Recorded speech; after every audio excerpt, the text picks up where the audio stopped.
He's digging through the truth again. Laptop open on the desk. Got a question, he obsessed. Zoom in on the smallest clue. Turns it over till it's through. Every rumor, every claim, he gon' put it to the flame. If it's cap, you're gonna know. If it's facts, let the receipt show. Hey!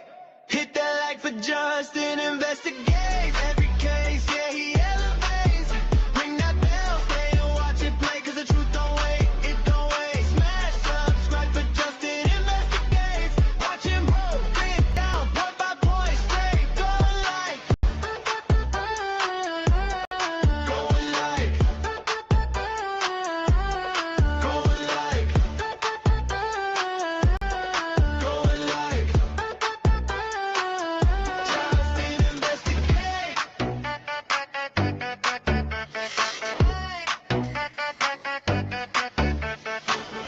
Deep dive, late night, eyes red, reading every line you said. He ain't here to chase a trend, he just tryna help you, man. Bad info in your feed, he the one you call to lead. From a hunch to a headline, hit rewind it one more time. Hit that like for Justin, investigate every case, yeah, he elevates. Ring that bell, stay and watch it play, cause the truth don't wait, it don't wait. Smash subscribe for Justin, investigates. Watch him break it down, point by point, straight, yeah. Going like. Going like. Going like. Justin, investigate.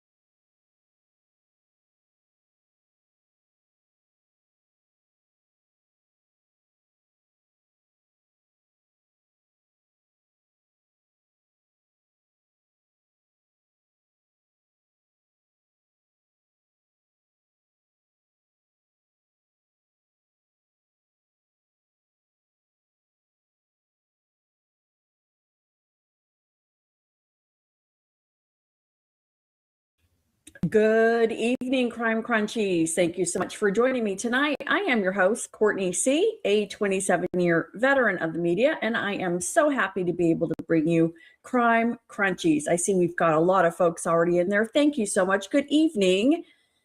I hope everybody had a great day. Hopefully, most of you didn't have to work today. I had the day off, and I look a little messy. I was just kind of chilling today. All right, so there's been something that's been playing around in the back of my noggin for a wee tad, and it's something I saw a few months ago, and I never really went anywhere with it, but I've been trying to dig into some different angles, and I like to do analysis compliments of Chad, my boyfriend, ChatGPT, and let's just dig in. I'm going to share my screen. The first thing I'm going to start with is we got to talk about this evening, Derek Colella, because that's kind of our main focus. But let's go into the story about what happened yesterday, and then we're going to trickle in to the connections, all of the connections, okay? Very good. So yesterday was, I don't want to call it a nothing burger because, you know, it just seemed uneventful because we couldn't go in, we couldn't see anything. There was no drama, okay, which is fine. I don't think that there's any information we're going to get from it. And I had predicted / hoped that if we didn't get any information and there were no details, no paperwork, you know, documents, court docs hitting the interwebs, that that would mean that they're hiding something and that there's more there, that there's a there with Derek Colella. And typical Fed style, we haven't seen anything. So the sentencing is set for later on this year. So there was no sentencing.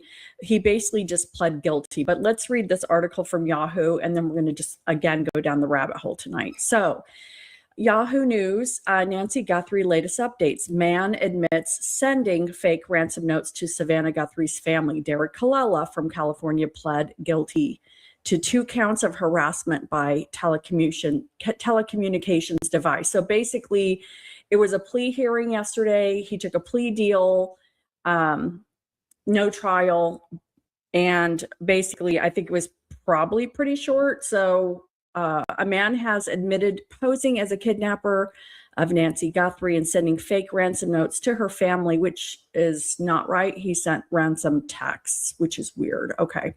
Guthrie, the mother of Today host Savannah Guthrie, disappeared from her home. We are aware. 5 months ago, Derek Kalala, and it is 5 months. Gosh darn it. February 1st, she went missing. It's July 3rd.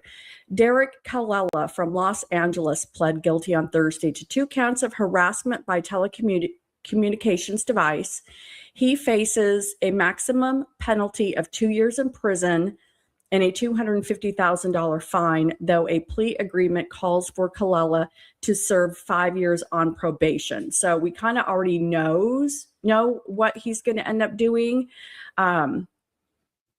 And J-Dub, it looks like you were asking, how will we know if he gave info for a deal? I don't know. And unless they release paperwork, that's the only way we're going to know. And if there is secrets given, I'm sure that the prosecution knows how to make it just secret squirrel enough that we're not going to know. So at this point, I am keeping my eyeballs open on the interwebs and looking for anybody who has any court docs. I don't know if you can make a FOIA on a federal case. We'll just have to wait and see. But believe you me, if there's anything to see, I will have it here. I found his charging docs. Maybe I'll start searching and see if there's anything else to find on that docket.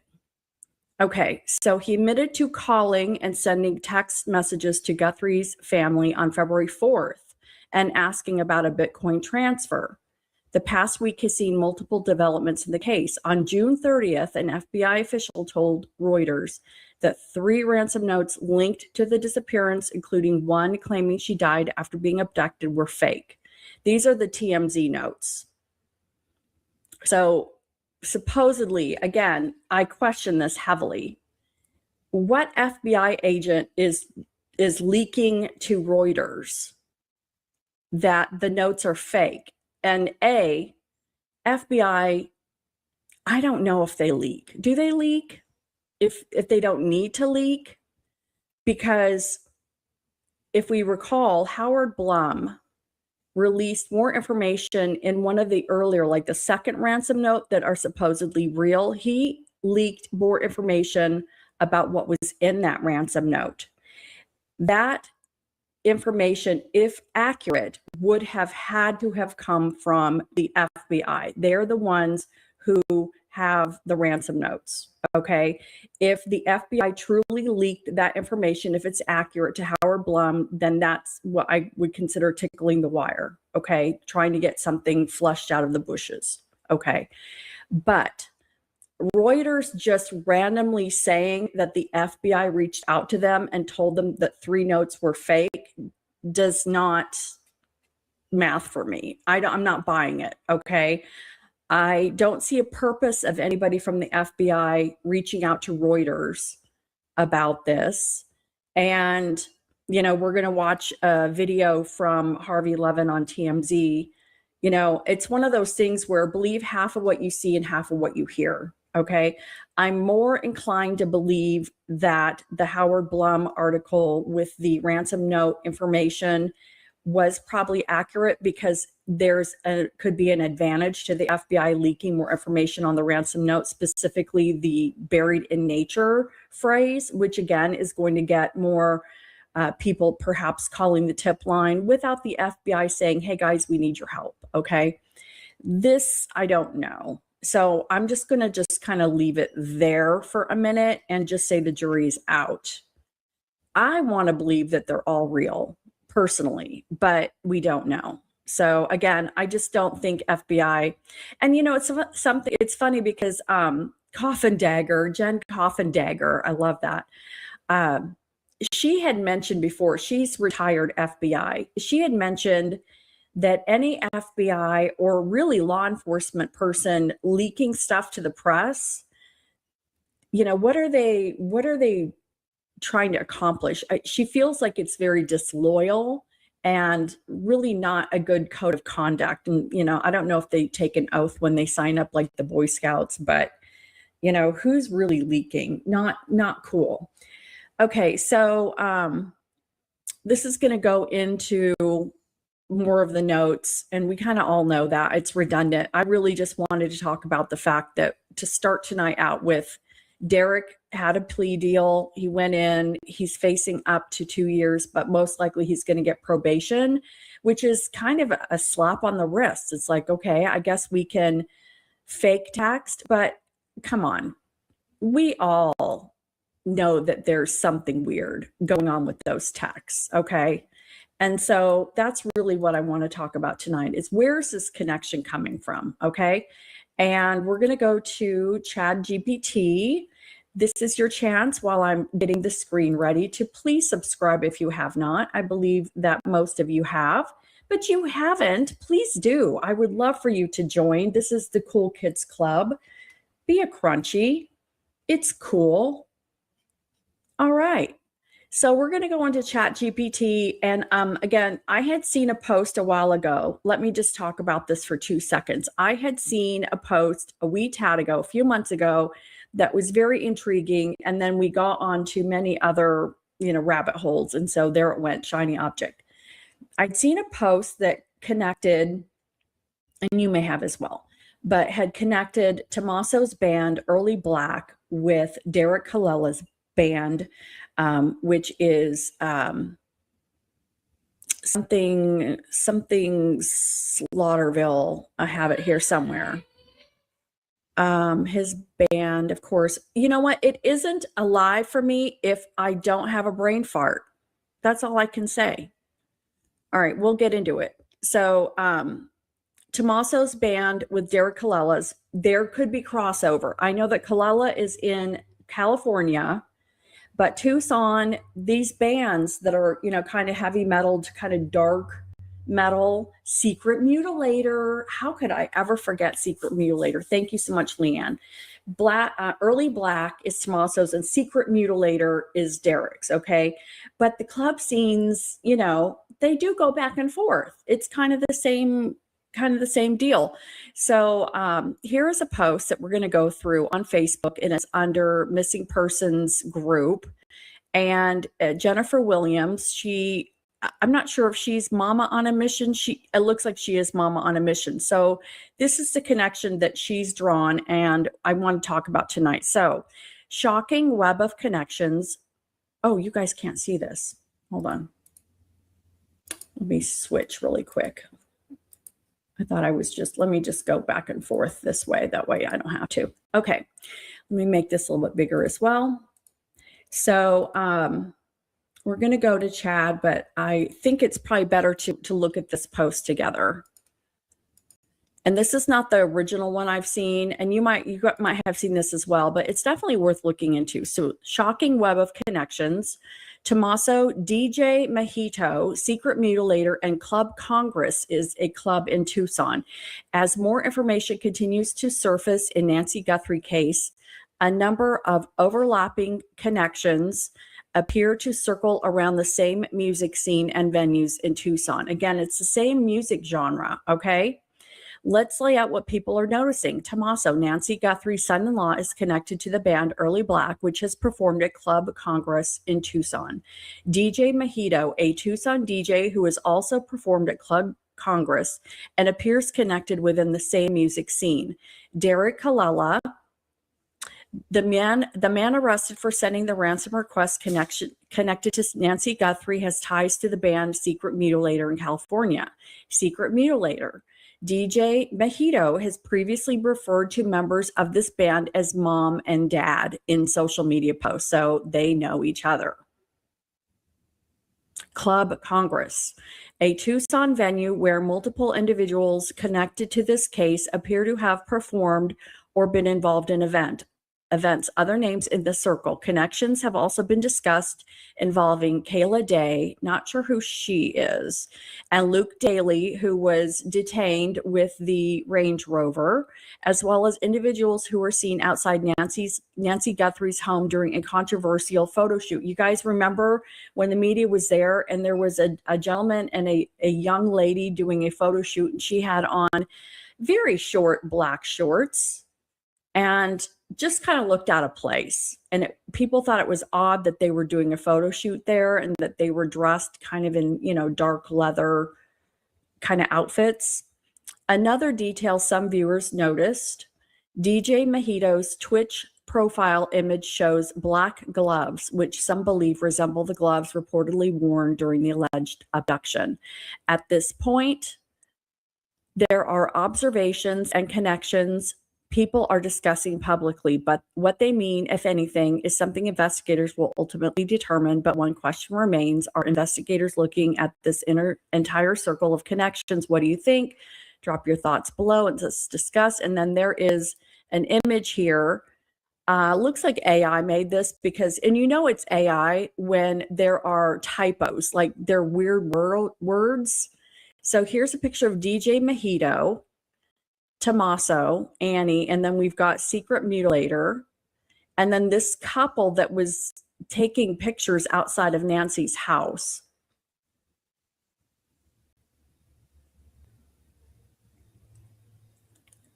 Okay, and then the gloves, and then early black poster. So I went to Chad because this again, you guys, we all know. You can't tell me that there's no connection to Derek Colella texting Tommaso, where's the Bitcoin?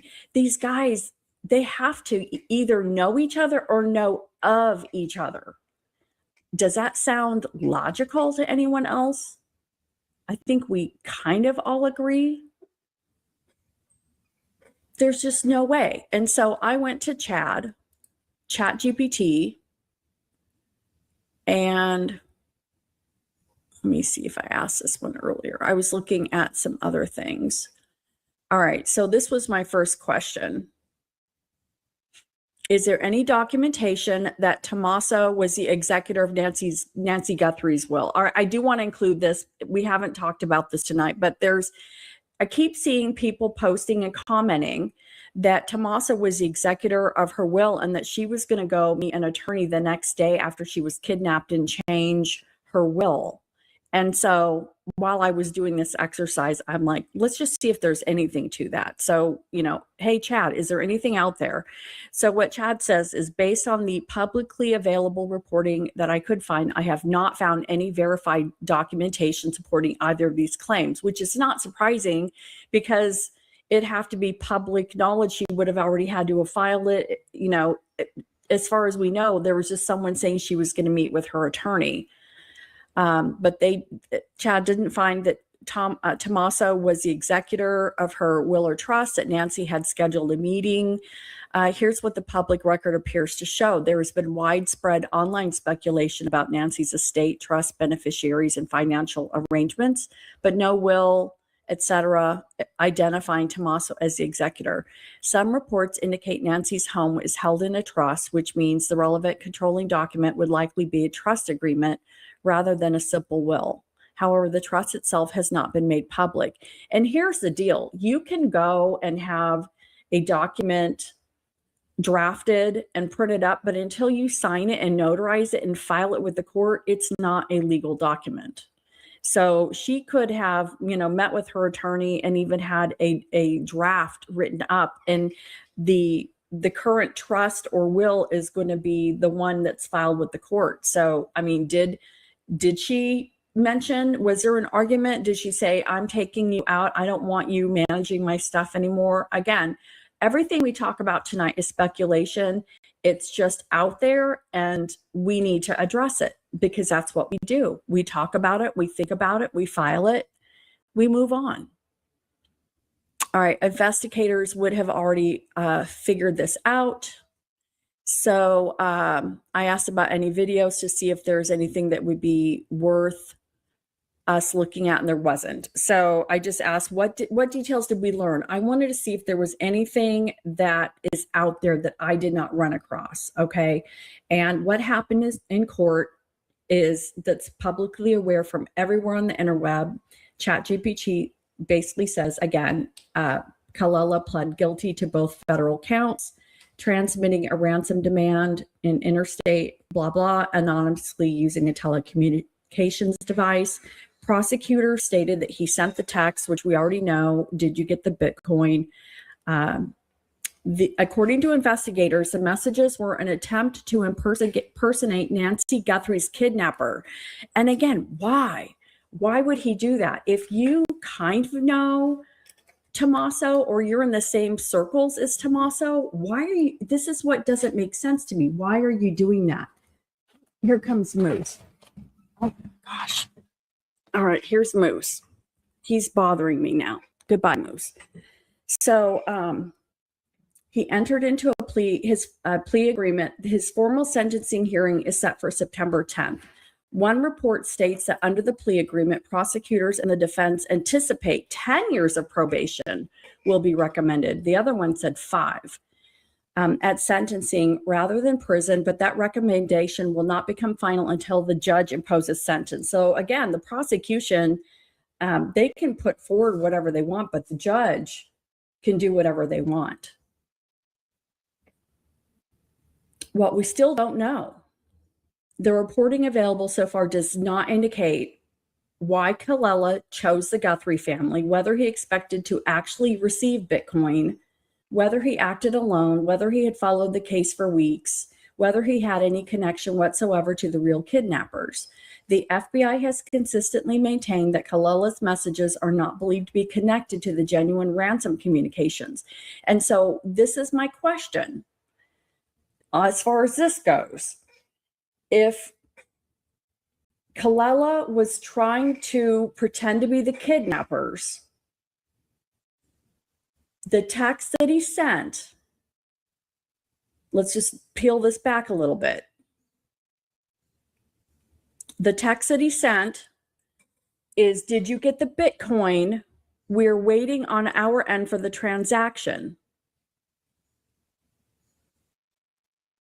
February 4th. So someone help me out if you recall this. And I have so many of these.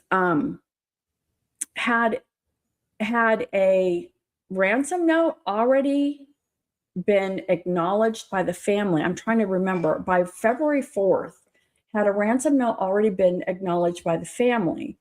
Because the ransom note, the first 2 that they're saying they believe are real because they had information about the home and Nancy and whatnot that only the kidnapper would know, the placement of this and that.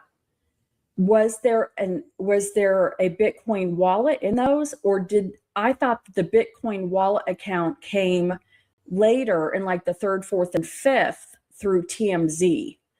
And this is what I'm wondering, because if we didn't know there was a Bitcoin wallet, Derek sending Tommaso a text, did you get the Bitcoin? We're waiting on our end for the transaction. Where is Tommaso supposed to be sending the Bitcoin to? Just one sentence in a text does not a ransom note make. And the first ransom note we now know said, hello, Savannah, we have your mother. So if the ransom notes were early on addressed to Savannah, then why would Derek Kalela, pretending to be the kidnapper, text Annie Tommaso, but not have any way of it doesn't make any sense to me. Again, I have to say that did you get the Bitcoin is referring to a previous conversation. The way this is written, it is referring to a previous conversation. It is not a ransom note. It doesn't refer to Nancy. It's asking for money, Bitcoin, that somebody is waiting on their end for, that is implying Tommaso was supposed to get. How this doesn't, I don't know. And again, if Derek Colella is in Secret Squirrel Manipulator or whatever, I can't even remember, okay? Massacre, Texas Chainsaw Massacre Band, then they have to know each other, or at the very least, they have a common cohort in DJ Mojito. I'm not going, that's like me going to a conference, meeting somebody or having somebody that I know is, you know, in 2 points of separation, and then texting them after their mother gets kidnapped and saying, hey, did you get the Bitcoin? Implying that there was a previous conversation. Okay, so let me quit yapping. Let me kind of get to what I really wanted to know.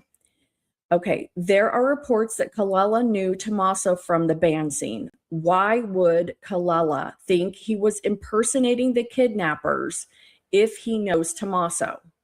Could there be more that the feds are not telling us?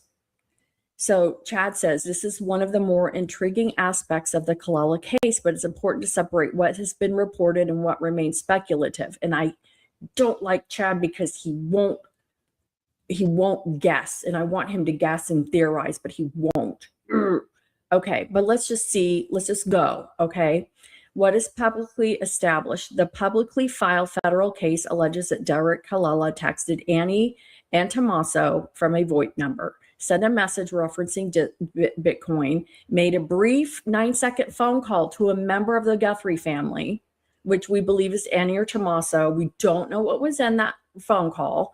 Send the messages shortly after the family's public plea for asking for proof of life. So that does indicate that the ransom note had been made public, okay? Without me pulling all that and wasting your time. Okay. So, all right, let's just stop for a minute and let's pretend we're Derek Colella. It's February 4th. Samantha Guthrie, America's sweetheart on the Today Show, getting ready for Italy and opening ceremony of the Olympics, because what's more American than Savannah Guthrie opening the Olympics for NBC? They have gotten, first of all, the mother has been taken in a horrible way. We don't know if she's alive. We don't know if she's dead. There is a ransom note that's hit the media. Savannah with Annie, who Derek could know, and Cam issue their first video plea, tearfully, heart-wrenchingly saying, please, we need to know how to contact you. We need to know, we need proof of life. Okay, we need proof of life. This is very serious.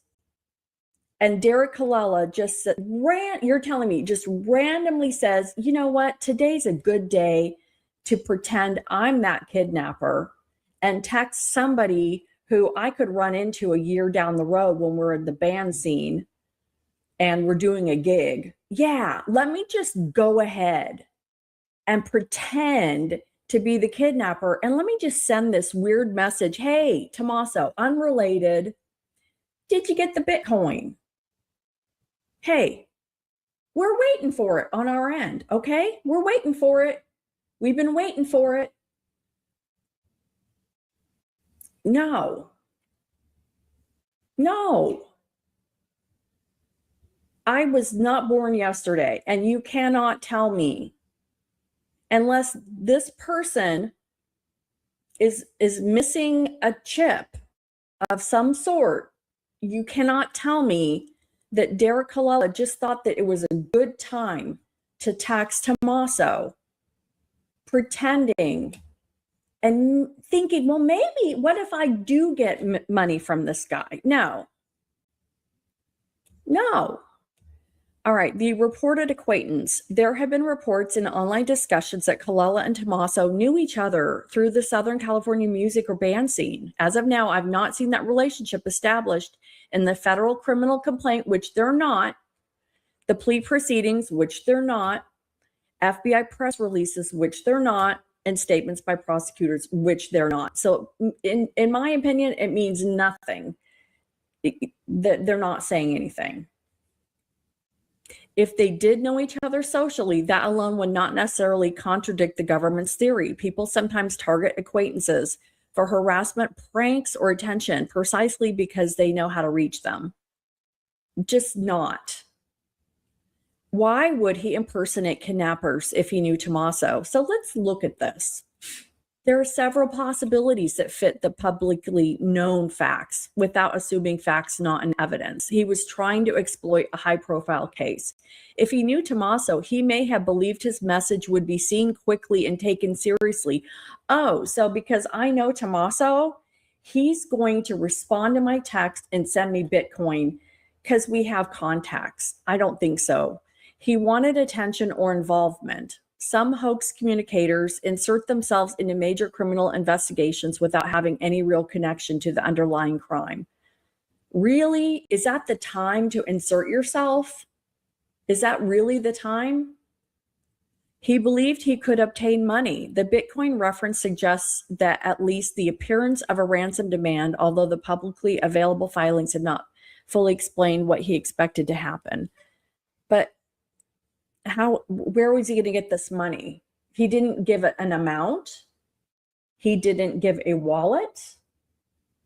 It was just on its own. It's just like saying, conk, here's this big giant turd. Hey, by the way, where's that Bitcoin? We're waiting for it. It's just a big giant clunk of a turd just sitting there. Could there be more that the FBI isn't telling us? Yes. Okay, federal plea agreements often resolve only the conduct necessary to prove the charge offensive. Again, they're not going to get dramatic, which is what I want, okay?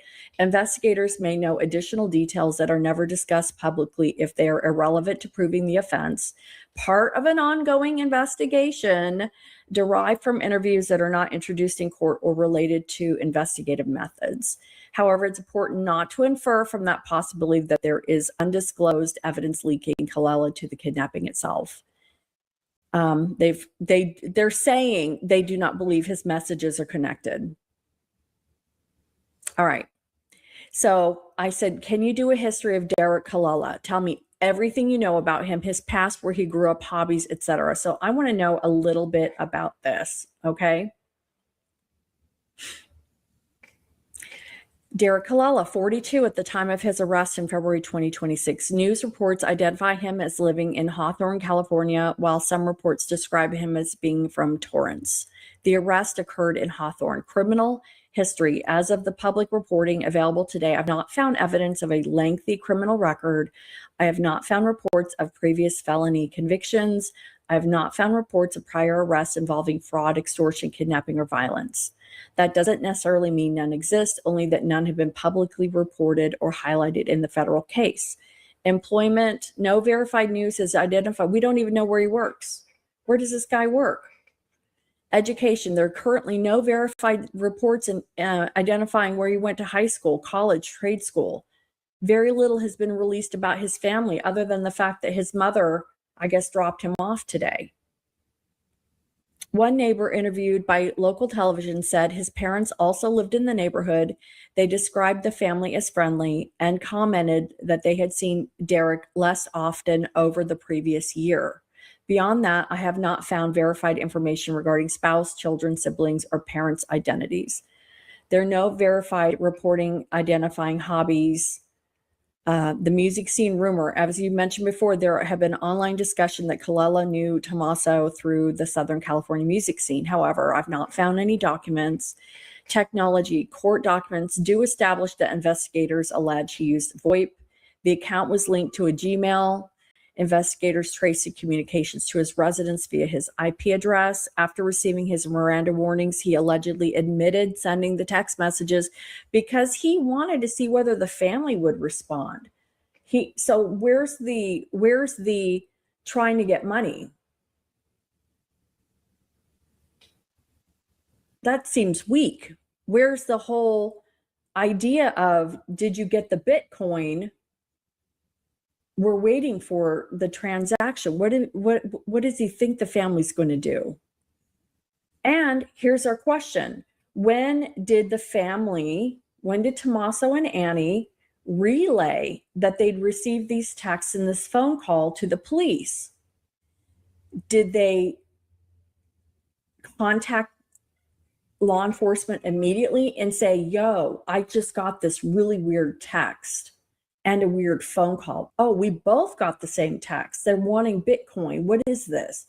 Or did they admit that they received these texts and this phone call because law enforcement took their phones and we're going to do forensics on them?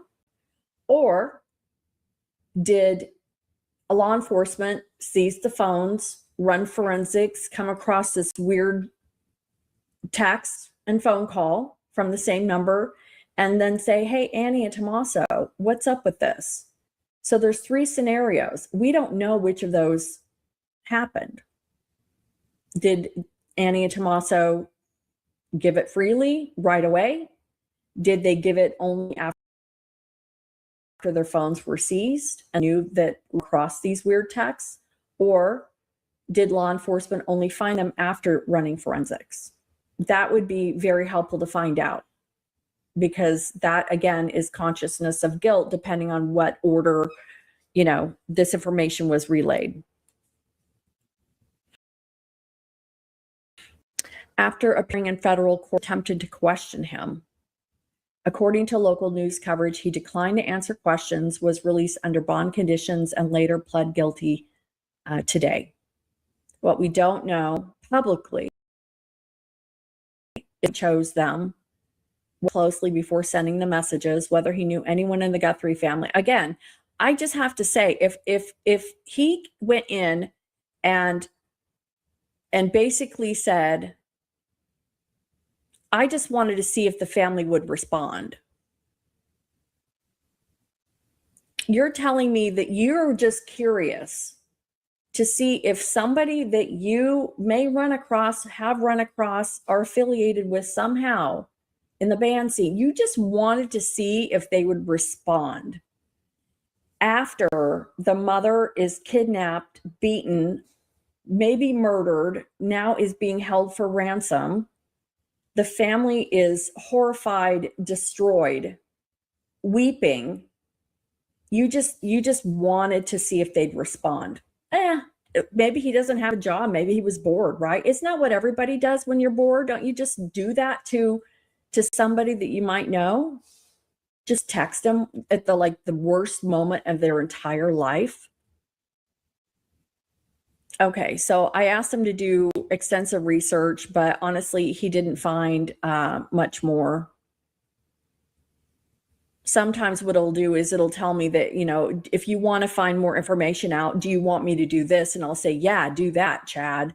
And then it'll do it. And then it basically just regurgitates the same information. So just bear with me as I'm scrolling down, because we're going to get some side by side. Okay.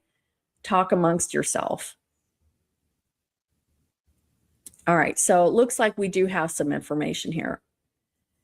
Employment history. So now it's saying public payroll records identify a Derek Colella as an intermediate clerk for Los Angeles County, including work connected to LAC USC Medical Center. Open payrolls list him in that role for 2019 through 2022. So he worked for Los Angeles County. Separate financial crime allegation. The Los The Los Angeles County District Attorney announced in February 2025 that Derek Anthony Colella, listed as a Department of Health Services intermediate clerk, was among 13 county employees who accused of stealing unemployment benefits. Oh, so he is a crook. The DA alleged he stole $9,984 between May 6, 2020 and January 20th, 2022. That case is separate. I think I did hear that he had, so I wonder why Chad didn't pull that. Hold on, I need some Coke Zero. This is interesting.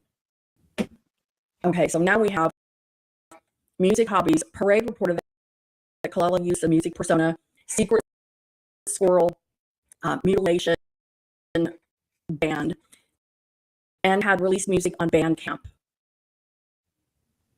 The same report described provocative social media music branding and said his posts were largely private. I would treat this as unless you independently verified Bandcamp social page yourself.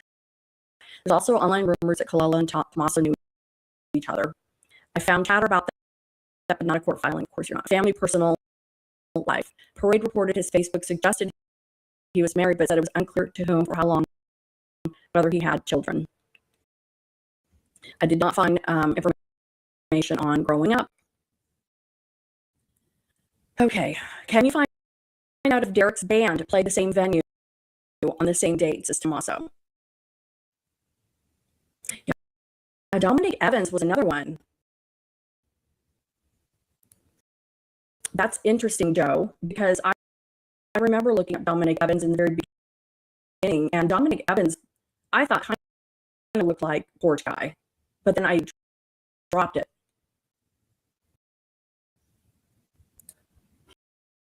Okay, so tell me, did they play the same dates in the same venues? That's what I want to know. Okay, that's where we connect them for reals, okay? But Chad let me down. And again, this is only as good as what he's able to scrape from the interwebs. So at this point, I could not verify that they did. However, if I can find a post I saw a few months ago, this particular post I saw had actual like band posters advertising an event at a venue where you could see Early Black and Secret Mutilator on the same poster at the same club. So I believe that they have. Okay, thank you, Alpha. Maybe that's where I saw it on Monks. Maybe I need to look at that. Because, yeah, I know for a fact that I've seen it, where there are posters where both bands are playing the same venue. And again, they're hanging out. They're hanging out. This niche that, you know, this secret mental squirrel band, they're all in this niche. Okay. Thank you, Alpha. Okay. Tommaso is publicly associated with Early Black, Derek Colella, electronic music project called Secret Mutilator. Chad was not able to locate archive concert calendar, but what I'll do is I'll see if I can find that one from Monks. I'll see if you guys want, let me see if I can pull it up when we're done with this. Archive venue calendars, we're going to look at that.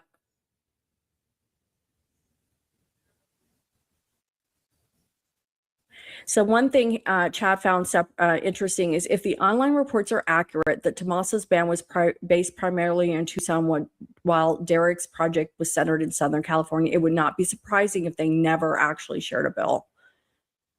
Okay, so let's look. Can you do a comparison of Early Black concert dates and venues versus Secret Mutilator concert dates and venues in California and Arizona? So here are dates that I could even find on Early Black.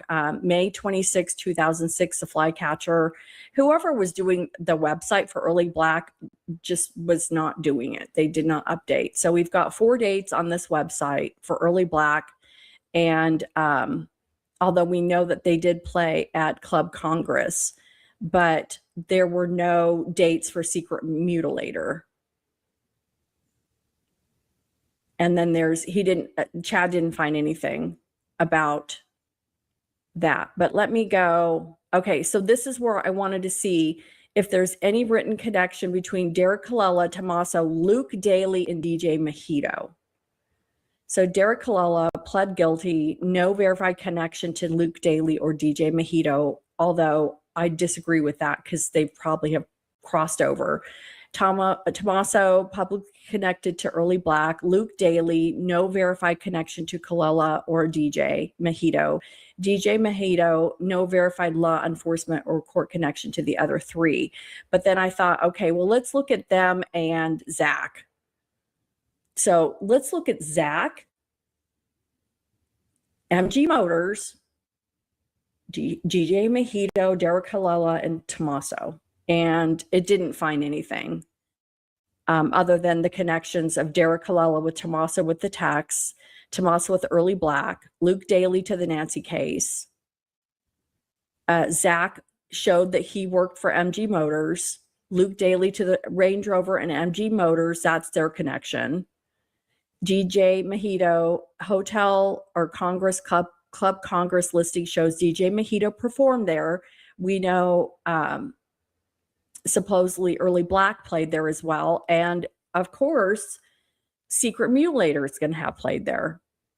So DJ Mojito, Tommaso, Derek, Secret Mutilator. This appears mostly in social media and YouTube theory. Derek Colella and Secret Mutilator, he's part of the band. Derek to Luke Daly, there's nothing tying them together. Derek and Zach, no public record. Tommaso and Zach, no public. Again, I know that this is probably not a lot, but I just want to show I'm looking, is there any connection? And it's so limited because, you know, there would have to have been something out there written where they're connected. Okay, so let me go to Monks. Alpha, since you just watched it, do you guys want to watch this? Because now I want to see. All right, let's go to the channel. Alpha, do you know how long ago it was probably a little bit ago. So talk amongst yourselves. I want to find this. Let me see if I can Monks Intrigue concert.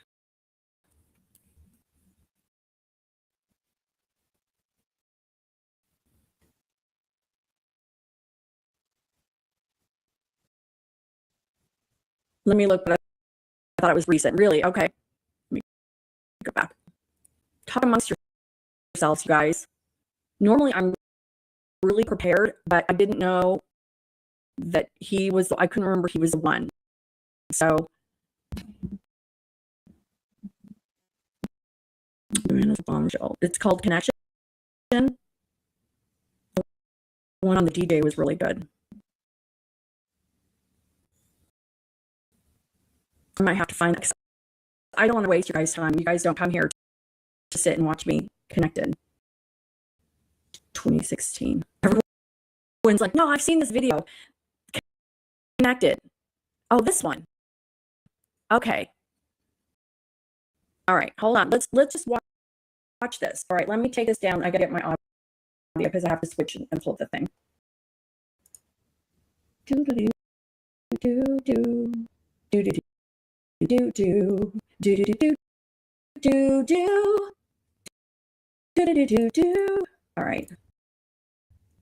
Aw, kitty. All right. All right, guys. Let's see what he says. It's 13 minutes long.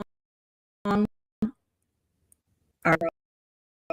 Entered the home, and then porch guy, the person that we see on video, his duty was actually to disable the camera so that Nancy could be taken from the front door vantage. Now, Coffin Daffer, that's a theory we had a month ago, down to the fact that he is a hired muscle that is just tasked to gather the cameras. But I'm just playing. I just wanted to use her as kind of like a jump off point, because now that we've been edified, it will make the things that I have found for you today that much more intriguing. So there has always been something missing from my research of Derek Kallela, right? Something that I just could not find on my own, that I just couldn't piece together. Now, you guys may not have noticed it, but of course I did. Okay. And I finally said F it, and I released the video, right? The one that says Catch 22 on the thumbnail. And I am so glad that I released that video, because definitely 1,000 pairs of eyes are much better than my pair. Because what has occurred is that my fellow armchair detectives have helped me to the connection that I needed to make what I think is another crucial connection for my Catch 22 theory. Shout outs and credit incoming for two specific individuals. For them and myself, I feel I need to take a moment to say this for all of us, okay? If you ever watch a YouTube channel that throws some shade, maybe even slightly, at lawn chair detectives like us, okay? Using labels like conspiracy theorists because we kick around ideas, just tell them, no, that's not what we do, okay? We're invested. We care about these stories. Yeah. We watch. We point out things that we find peculiar. And we come from all walks of life and backgrounds, and I feel that is beautiful. And for me, at least, okay, I do like to share theories, but they are all rooted in what we discover. I'll never have one of those, I think they're lizard people, and in the countless videos that I have watched, I almost feel that, you know, a lot of retired LEs or detectives, you know, they discount us. You know, I feel only a few of them actually know our value, and it always feels bad. You know, it does. We do a lot of good kicking around of thoughts, and we're about to prove it right now. Take a good gander at this Instagram flyer from September 14 of 2021. Secret Mutilator. I want you to notice this little band here called Secret Mutilator. Now, they're a local band in California, and on this night, they are performing in downtown Los Angeles. Okay, now let's move on to March 27 of 2022. Secret Mutilator, they're the headliners now, and they're appearing in Los Angeles. Now, let's pull up the last one, okay? And this is almost 5 months to the day. Secret Mutilator is now playing in the Royal Room on August 26th of 2022. However, the Royal Room is in Tucson, Arizona. Where has that rung a bell before? For a lot of you, please pick up your jaws from off the floor. And for the rest of you that might not know the punchline, Secret Mutilator is Derek Kalella's band. I don't know if it's a band or if it's just Derek Kalella. I usually only see him, which simply means that it directly ties him to that picture is his driver's license with the earring and the leopard print. That's how he rolled for his driver's license. So yes. And now for the even more astute detectives out there. Okay, this is a class. There is something else on these flyers that they have in common. Pause if you'd like to exercise your sleuthiness. Who is this gentleman here named Mijito? Turns out that he's a DJ and a promoter for the scene of all these hashtags right here. We're going to use him as somewhat of a He looks like, I'll keep going. I'm not going to say anything. Conduit, okay? If you don't know what a conduit is, just look it up like I did. I couldn't have found these beautiful flyers if it wasn't for this lovely Yorkie named Concepts in Health, which proves to all of us once and for all that animal lovers are just a tad better than everyone else. Hey, Monk, please check out Sleuth Intuition's latest video on Derek Kalella. Sleuth made some fascinating links, not only tying Kalella to Tucson, and here I want to apologize to you because I had already mentally checked out Concepts in Health because you had me at tying Kalella to Tucson. As you can see by my response, I was scared to be let down, but I went and I watched Mr. Sleuth Intuition, and boy, I'm telling you, You did not disappoint me at all, okay? Your video was exactly what I needed to fall right back in to the Kalela rabbit hole. So this man Sleuth put up a screenshot of some dates. Now, it's blur vision, but it's basically this flyer right here that those dates coincide with.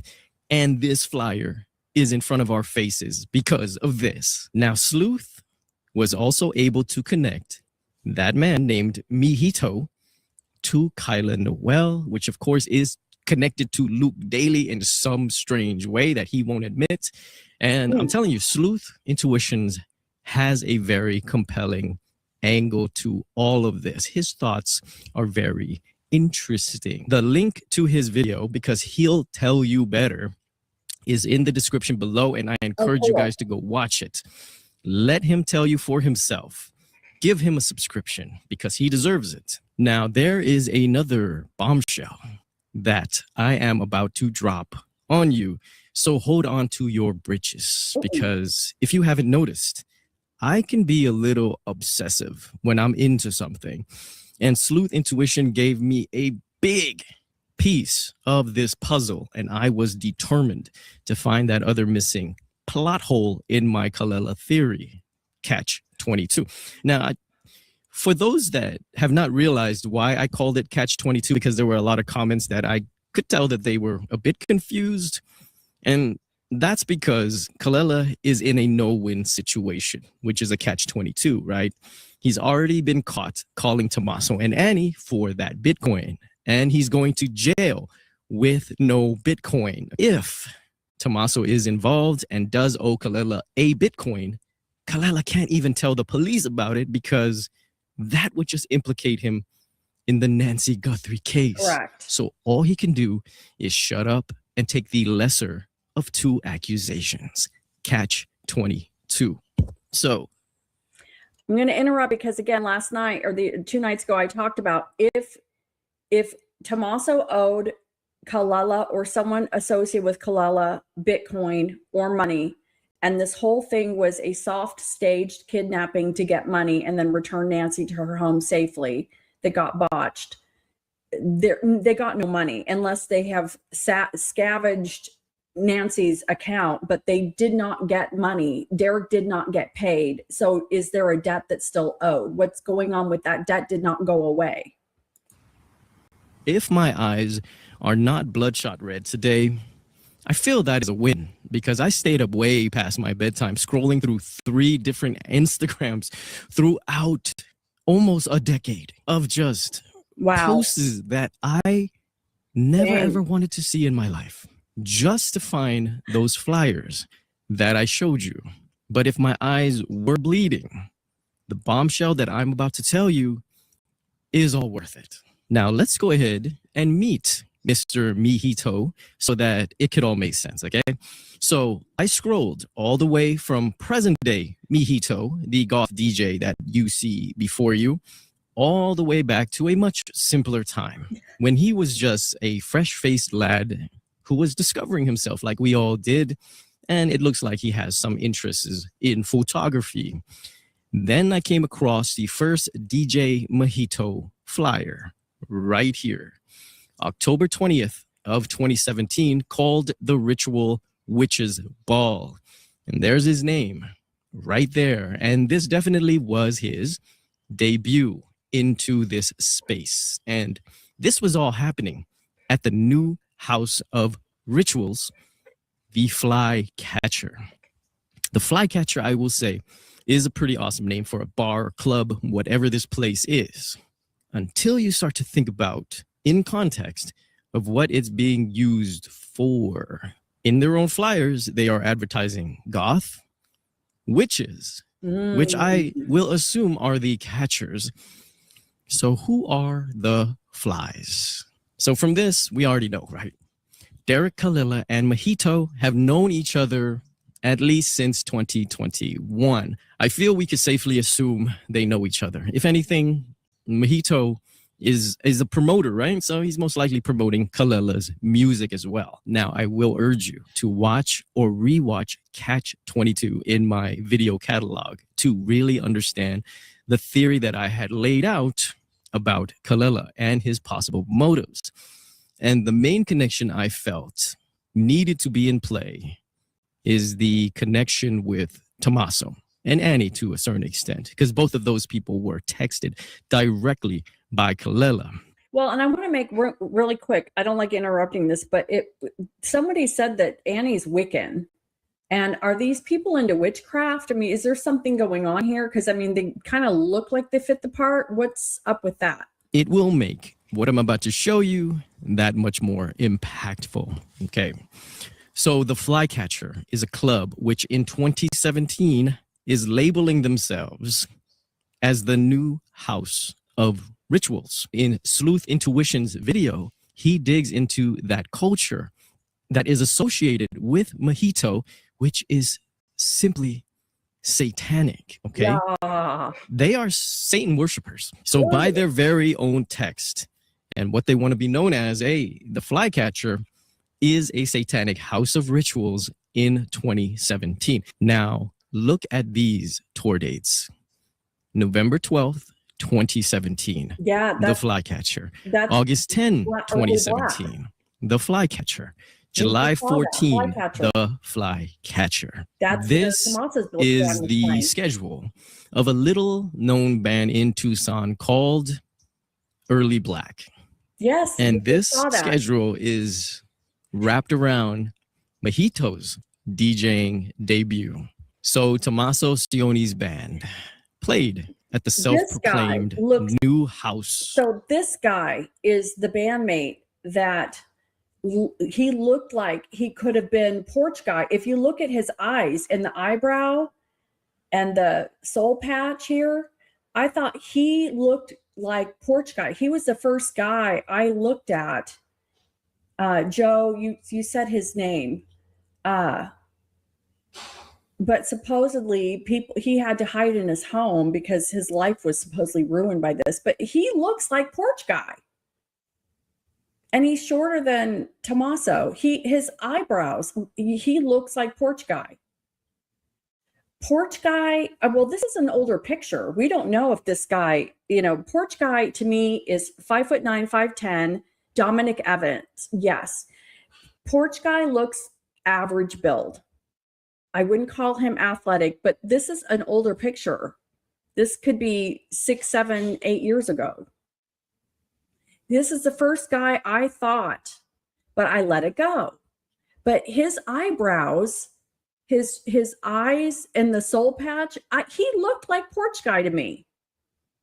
Of rituals 3 times in 2017 while DJ Mojito was there. And there lies the final connection from Kalela to Mojito, from Mojito to Early Black. The plot hole in my Catch-22 theory, I feel, is no more. I said in that video that if Kalela is connected to the crime, then in my opinion, Tommaso is not far behind. Correct. How about just one more for the road, okay? In my delving into these crazy Instagram pages. So to end 2017, Mojito DJ'd at the Surly Wench pub.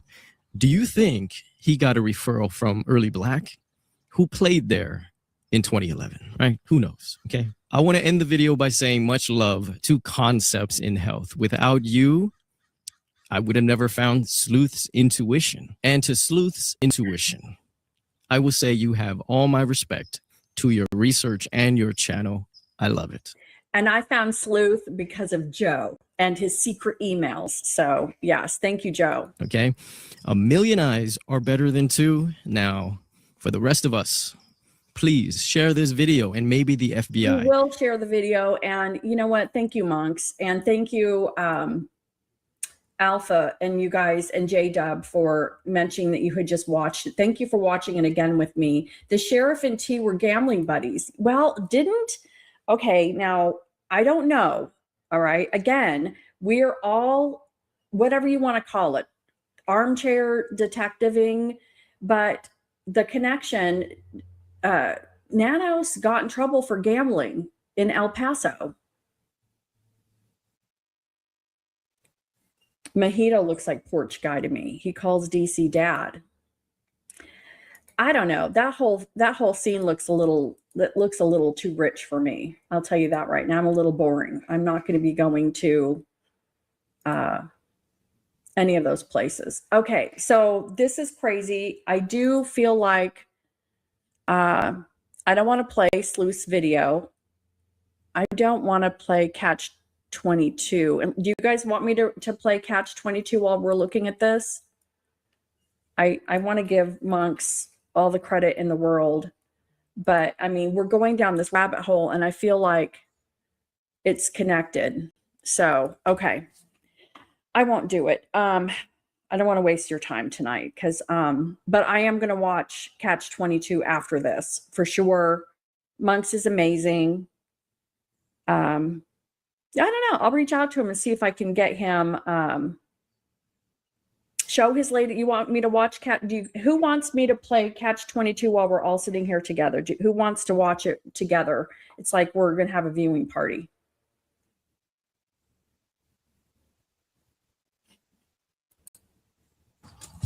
So there was a very life, and I have to be honest, could sort of see why this thread. People are saying yes. All right. All right. I love it. Thanks, guys. Cool. Let's just have a viewing party tonight. It's Friday night. We have nothing to do. Play it, play it, play it. We want to rock. Row, row, row. All right. We're going to play it. It's 19 minutes long. I'm going to scoot in a little bit, though. I'm scooting in so we can kind of skip his little thing. All right. Wasn't that helpful for her because I guess this lady right here, you know, bless her soul, but she was talking about skunks for about and stare at a live stream of your. He typically kind of jibber jabbers a little bit. I'm going to skip the jibber jabber and go right to the good stuff. So just bear with me. Yes, camera. And I know a lot of you know what I'm trying to get at, and that is when and why the subscription is allowed to lapse. I mean, if you think about $100 a year, it's not going to break Nancy, okay? It's not going to, or designated caretakers corroborated that night if they did, okay, such as when their cars leave or when it returns home, because I have not cleared them. Right, now, let's talk about the other person that has not been cleared. Okay. And you guys all know him. He's a rocker and a roller, and his name is of Italian descent. That's right, Derek Calella. When your DMV photo looks like a mugshot, you might be up to no good. This man has been charged for fraudulently stealing $10,000 in unemployment benefits, a charge that just happened back in October of 2025, and he has a court date set for March. This is a fresh wound to Kalella's pockets. Now, to his credit, I was not able to uncover any other previous crimes, but within his 42 years, given this current track record, I'd say, man, he must have stole a pack of gum or something. Now, to compound his idiocy, he also is the man that texted Tommaso Cioni and Annie Guthrie separately, asking verbatim, did you get the Bitcoin? We're waiting on our end for the transaction. This would happen 4 days after Nancy goes missing, in the midst of the fake ransom notes to TMZ and local news stations. Here was Derek Calella watching on, thinking, look at these amateurs. I'm just going to text them directly. This is the part of the case that always baffles me, because I'm wondering, okay, is it that easy to pull someone's phone number from the internet? Thanks, Mom. Especially people that seemingly have locked down most of their contact information, right? Including social media. Now, personally, I've never tried. I guess I have to see it from a fraudster's perspective and determination, I guess you could say. He told the authorities that he pulled the family's information from a cyber website. That was it. And that was all, as vague as can be. So of all ransom scammers, he has to be the only one that was able to get the family's number. And the way he was caught is mind-numbingly dumb. And we have a whole theory to wrap around it so that it could make sense. Not only did he send Annie and Tommaso each a text message individually, guys, 3 minutes after that, he directly called one of them. They're not telling us who. I'm assuming it's Tommaso. I'm just going to read this verbatim from a court doc, okay? Kalela called a family member of the NG, which lasted 9 seconds. He uses a voice over IP, and that generates you a whole new phone number, right? So that he can't be traced. Kalela must have been playing hooky from Scammer 101 because he literally signed up that voice over IP number with his actual email. And that is not even the most outrageous of them all. Because I need to let you guess what his email is. Take a moment. Oh, it's so stupid. At gmail.com. How many detectives, when they uncovered this, just looked at each other and just... Yeah, the VoIP was through Google. Busted out laughing. The Nancy Guthrie case has brought us so many colorful characters. If only just to remind us that you don't have to be smart when you are lucky. So let's get to our working theory. So we all know it's really hard to make it in the music world, right? To get your art out there and actually impact listeners, a vast amount of listeners. So for a lot of people, it turns into a great hobby, right? 50-year-olds rocking in their garage with their bands. And to be honest, I find that stuff kind of endearing, right? I find it pretty awesome even.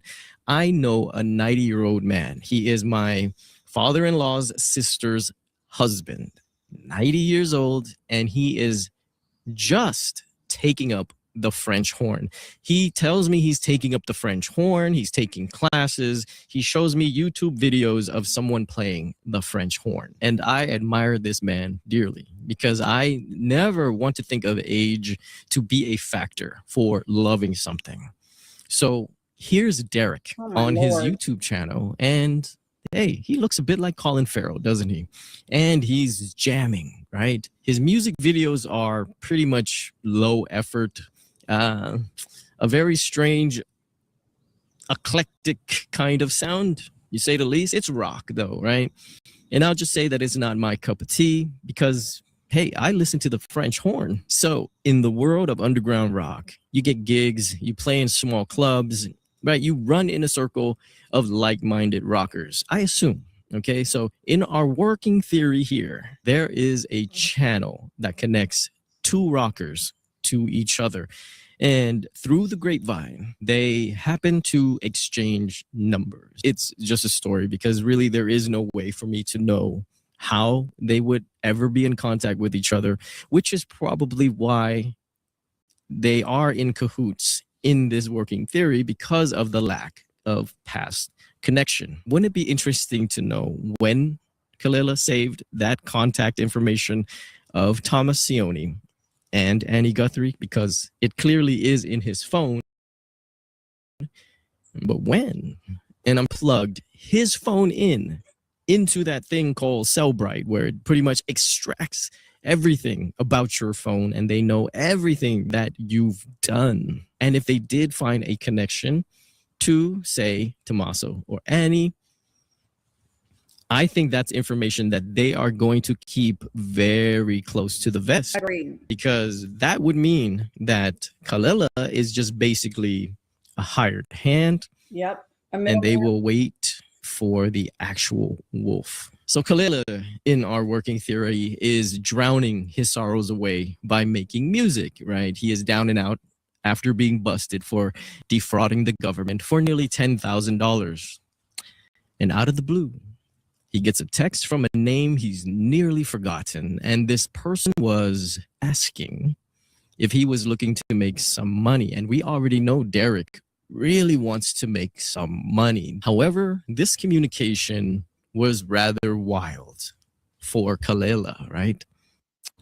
It was to be a kidnap and ransom. However, the woman he was kidnapping was not meant to survive. The woman he was kidnapping was the man's mother-in-law and the 84-year-old mother of Savannah Guthrie. So I call this working theory the double dipping theory, and it's one that's been developing in the back of my head for ever since this story about Kalela came out, because it never made sense. Now, I get that, you know, maybe getting to Savannah is a little harder. She is a celebrity and her information, I guess, is more protected. But what about Cameron Guthrie, the retired Air Force brother? I mean, you could try to contact him as well. I mean, 3 out of 4 is still pretty good.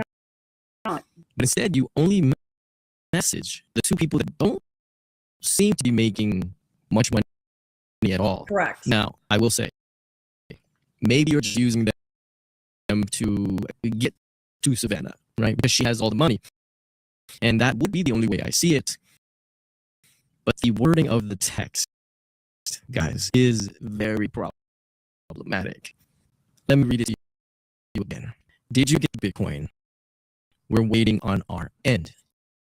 I genuinely believe that Kalela is expecting a payment when you hear something like that, because conversation.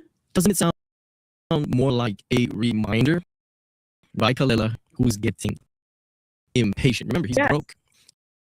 He has an impending court date, you know, for fraud. If he was really looking for a ransom, or if he was just planning a prank for a ransom, wouldn't that text message should sound more like this? Something like, I have Nancy, I have your mom, don't F with me.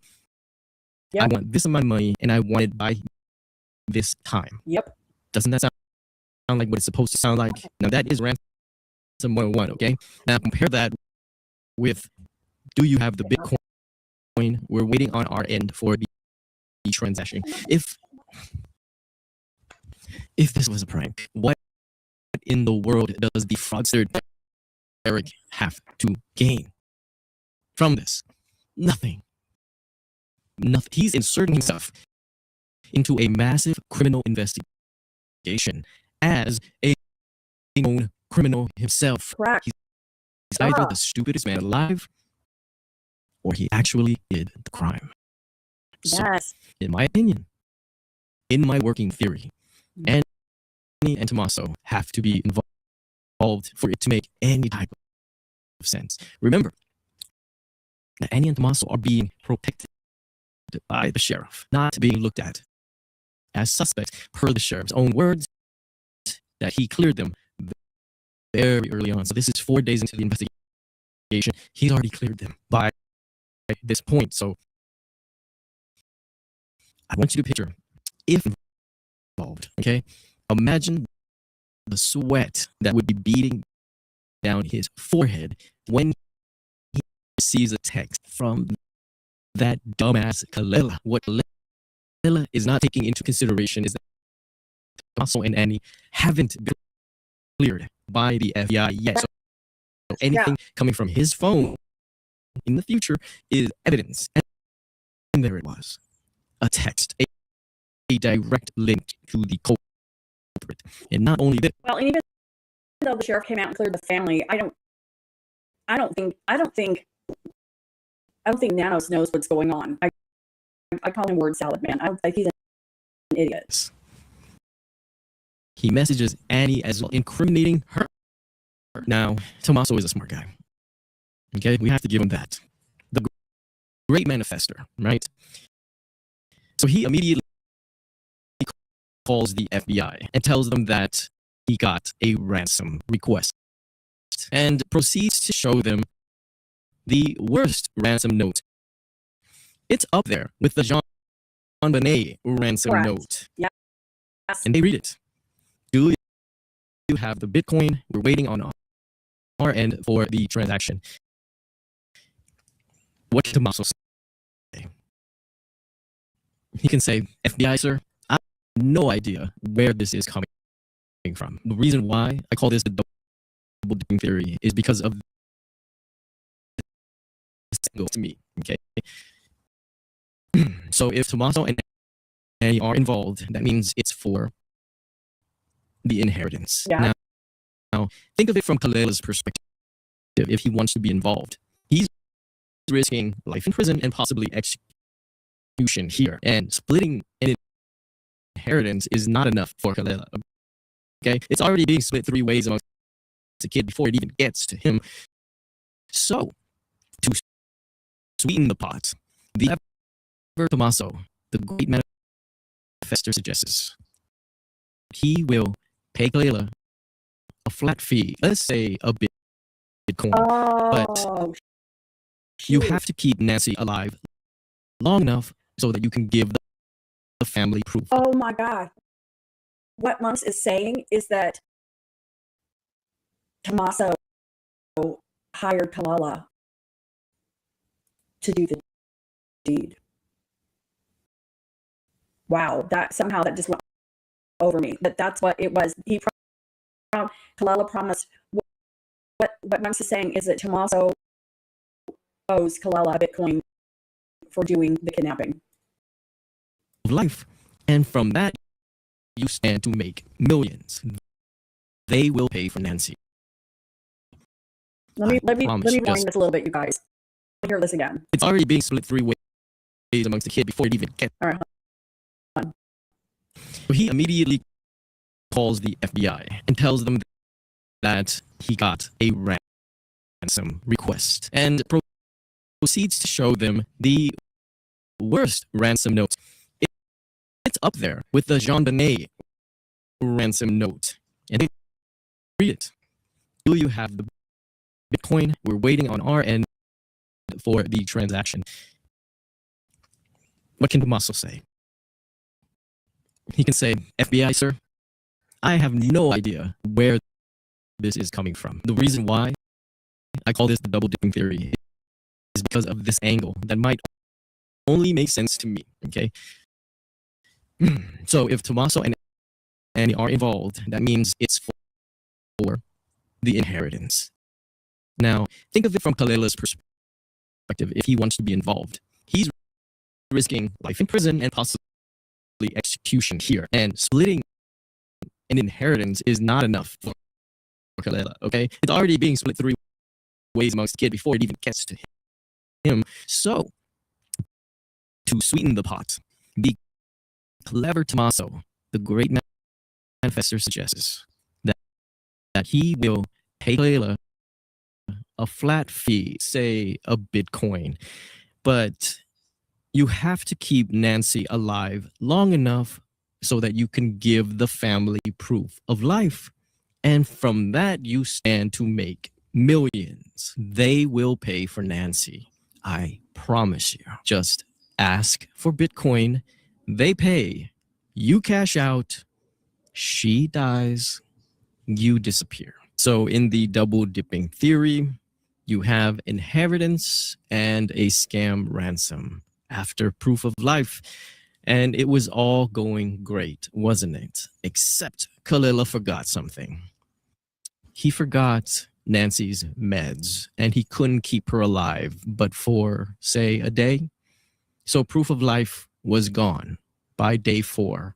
And because there were so many charlatans in the world doing the same exact thing, he couldn't even get his ransom out to the world, because with no proof of life, he had nothing to stand out from the others. Kalela has absolutely nothing. No Bitcoin, and is going to jail for that prank ransom call. And if we're basing it on reality, okay, he did the world's most mind-numbing prank, okay, with the worst ransom text known to man. And the more I think about this, the more absurd it sounds, and the more this theory makes sense to me. My name is Monks. Now go protect the ones that you love and love the ones.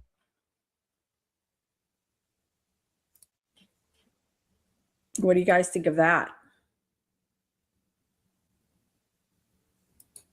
That's nuts.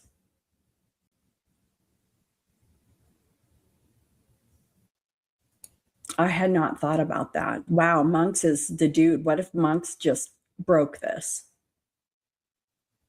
And then see, this is the catch-22 was the video that he did before the one we watched on Connected tonight before, where all he needed was some way to connect Tommaso with Kalila, and we can through the club scene. So I got curious about Dominic Evans because, you know, that is true. If you think about it, the eyes, they don't have to be perfect, but the measurement of the face, the eyes and the lips did line up. I wanted to look at Dominic Evans because this was the first one that I thought could have been Porch Guy as well. Let's see if I can get this to come up, because I thought the soul patch, the mustache, and the shape of the eyebrows, I thought Dominic could have been for sure with the nose. But then I went away from it because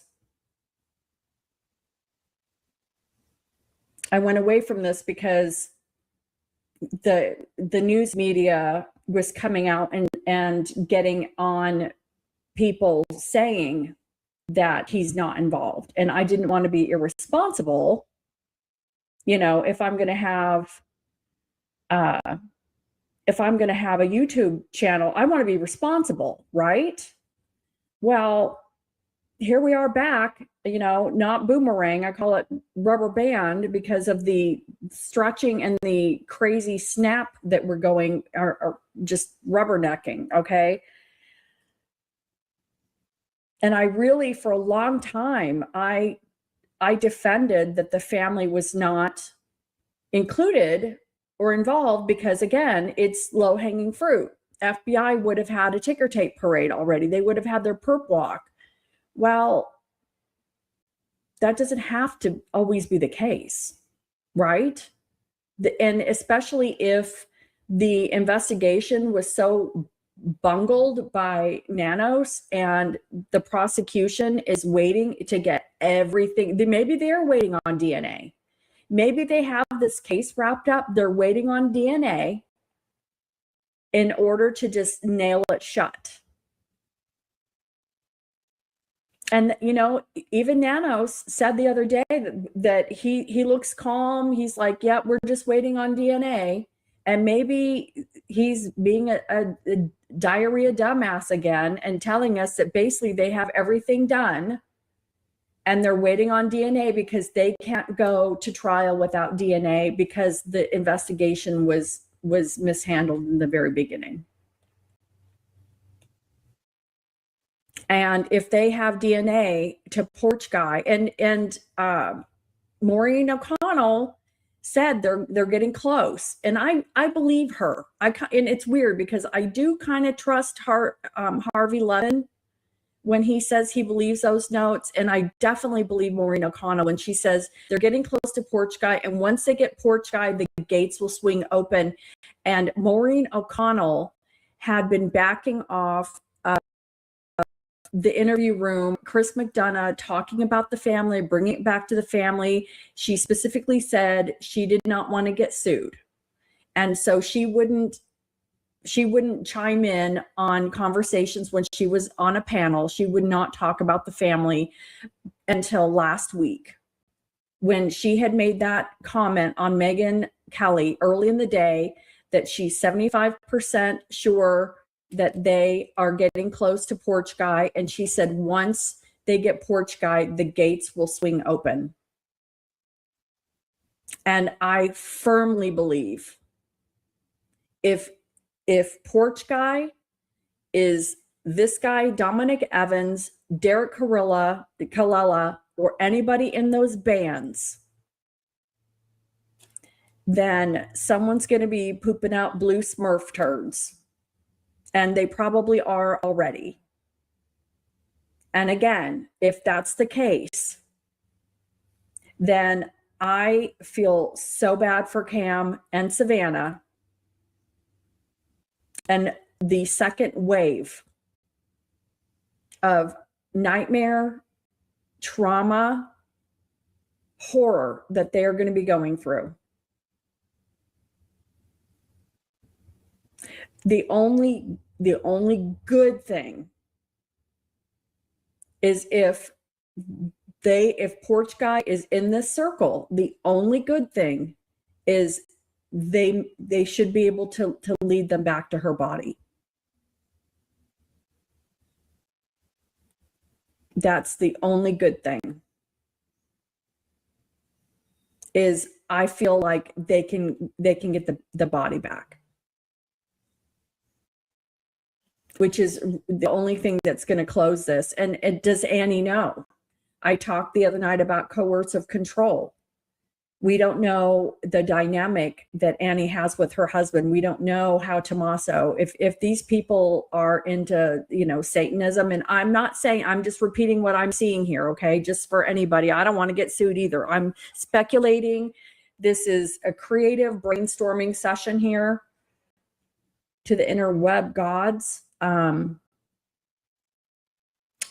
much of this whole life, people lead dual lives, folks.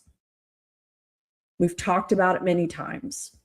You can be married to someone for 10, 15 years and really not know them.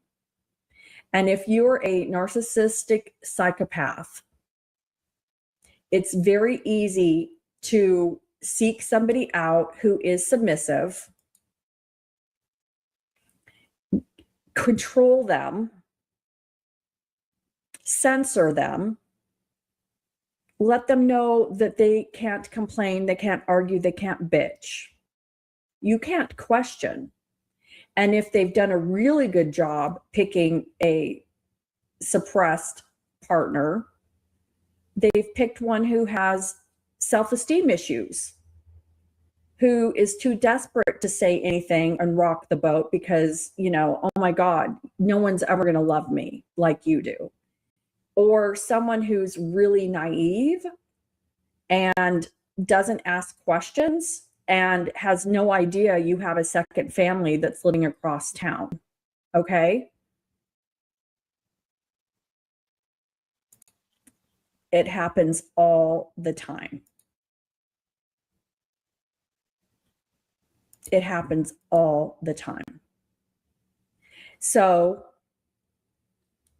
again, we're talking about in a tsunami, when the water goes out and the beach is, you see the sand in the beach and you're like, okay then. Savannah, Cam, I'm going to dotted line to Annie right now.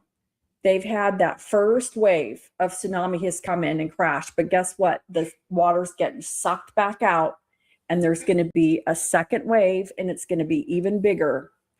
And if Annie has no idea what her husband does, she could get swallowed up in that second tsunami herself. And, we talked about gambling. Never once did I ever think that this was payment for the crime. And this goes back to murder for hire or kidnap for hire, soft stage. But someone was supposed to keep her alive. Whoever Porch Guy is, screwed up. This wasn't the plan. And what Monk said, we saw Derek Halala is wanted for a county job, stealing benefit money, $10,000. I think that's a felony, isn't it? He's still on the ringer for that. Why would you text, where's the Bitcoin? They're waiting for the transaction just to see if the family would respond. That is the most ridiculous thing ever. Unemployment benefits. Thank you, dear. It's the most ridiculous thing ever to say, oh, by the way, I randomly found Annie and Tommaso's number. Use a VoIP number, a Google voice number. Okay, let's just talk about this, guys. I have a Gmail account for crimecountries@gmail.com. In Gmail, you can get a free voice number, but it's tied to your Gmail, and it's your IP address, which leads to your home. This was a normal communication. I mentioned this is a communication referencing a previous conversation, a previous understanding that Tommaso was going to give Bitcoin for something. This guy's not covering his tracks. Kallela is not covering his tracks with a Google VoIP number tied to his personal Gmail. He did not attempt to cover his tracks. I have a feeling when the text came into Annie and Tommaso for the Bitcoin, and then the phone call was made for 9 seconds, they're probably all huddled around, the whole family. Tommaso's probably going, get the hell off this phone. What the hell are you doing? Hang up. When they knew that the law enforcement was taking their phones,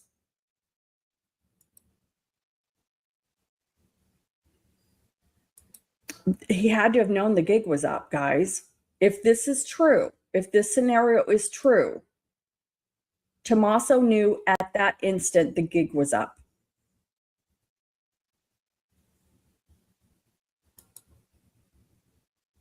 The gig was up. These are not smart criminals. These are not street smart criminals. These are white collar criminals. Even though they're kind of grunge and whatnot, these are white collar criminals. They're dumb.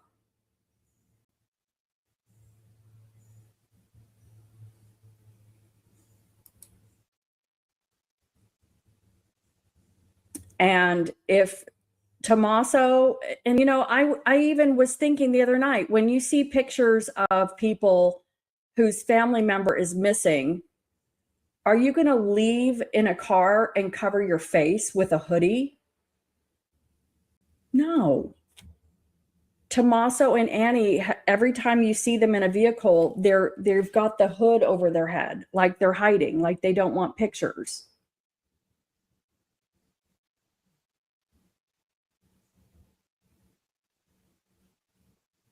So if they're just waiting on DNA,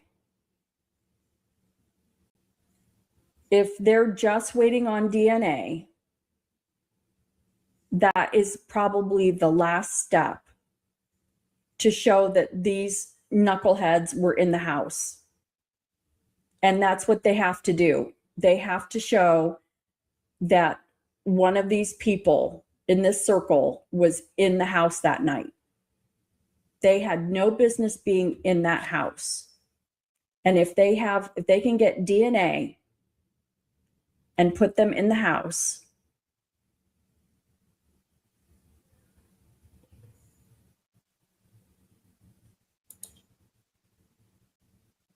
so, okay, so here's the thing. So, all right, so let's go back to this.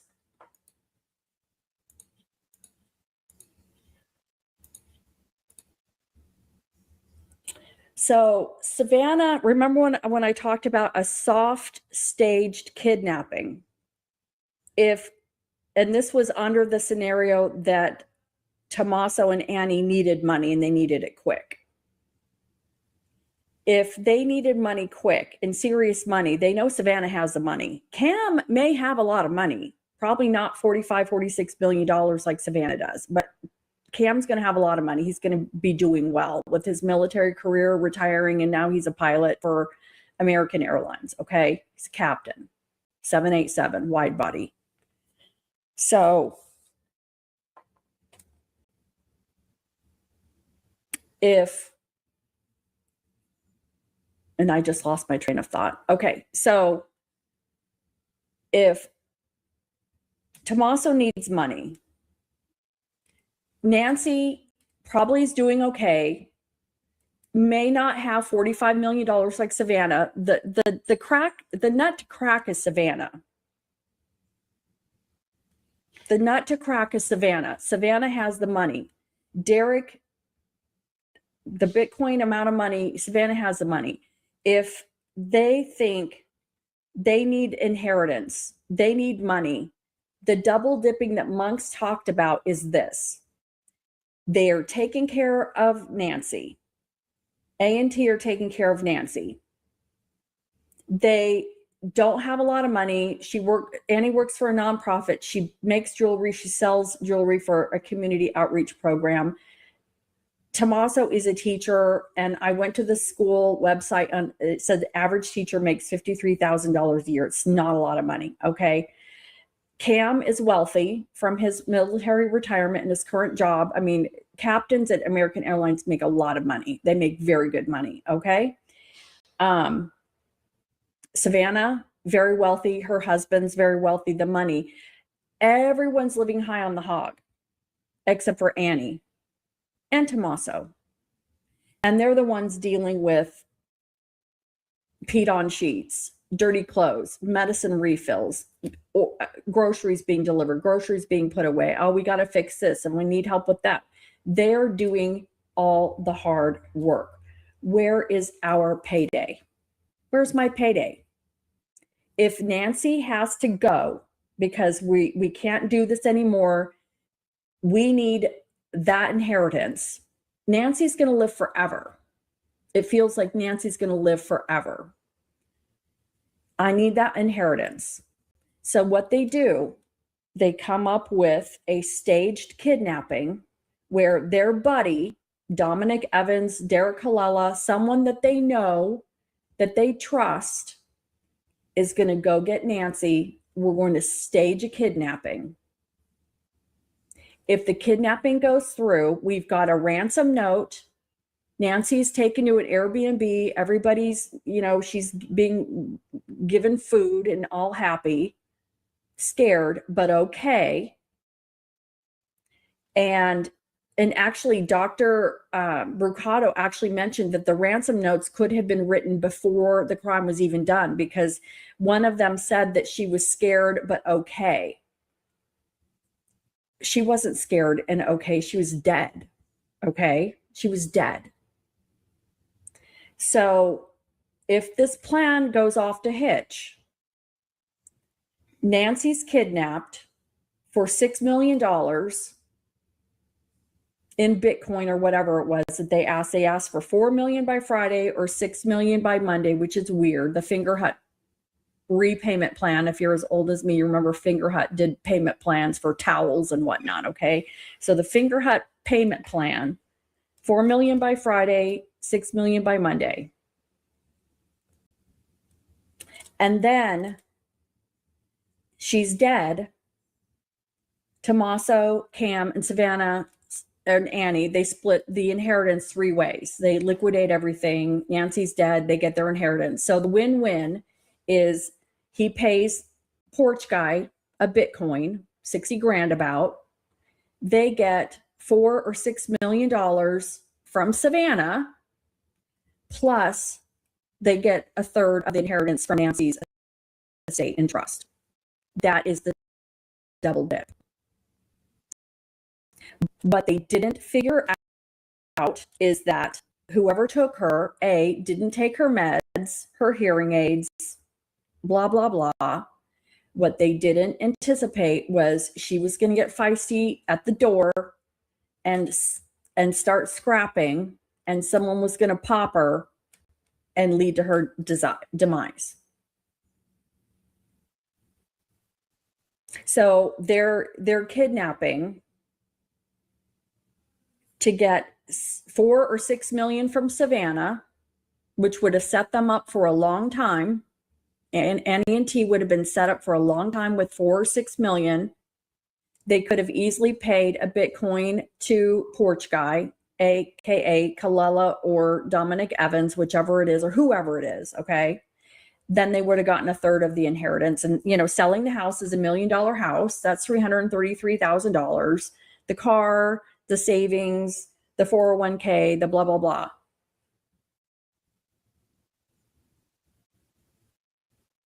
But they got screwed when somebody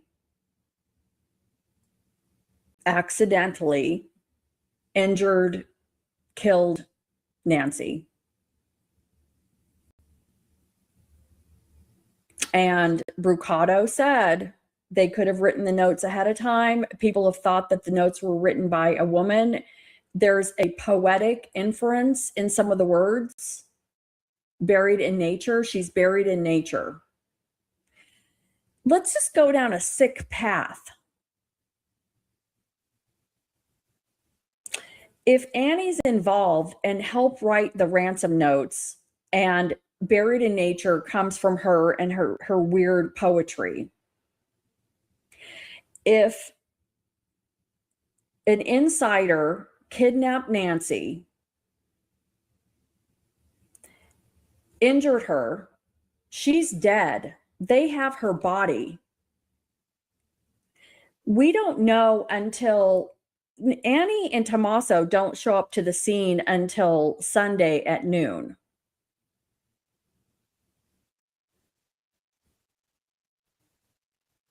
What if they all met up somewhere intending to have her offed and went and buried her somewhere? And they buried her in nature when they were all there.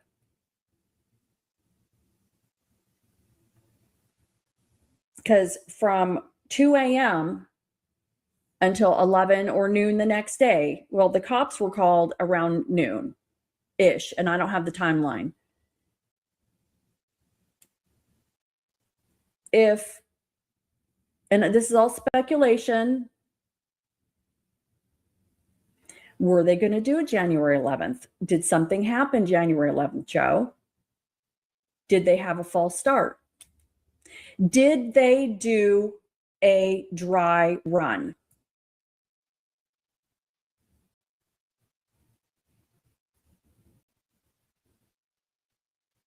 On January 11th?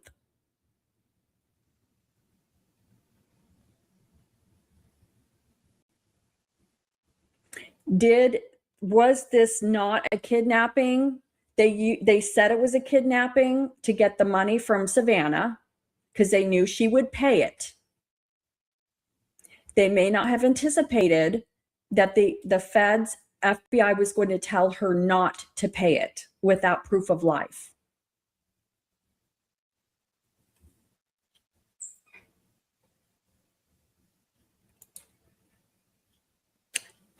Who's going to put on their bingo card that Savannah Guthrie's mother is kidnapped for $4 or $6 million, and the feds are going to tell her not to pay it?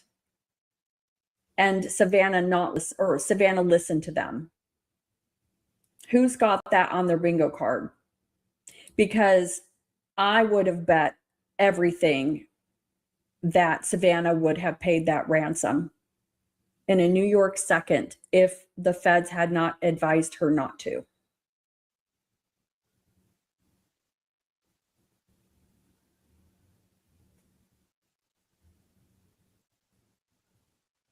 So if Tommaso and Annie, or the mastermind, wanted to double dip, they want a third of the inheritance now. I'm pissed at Savannah. She doesn't have to do anything.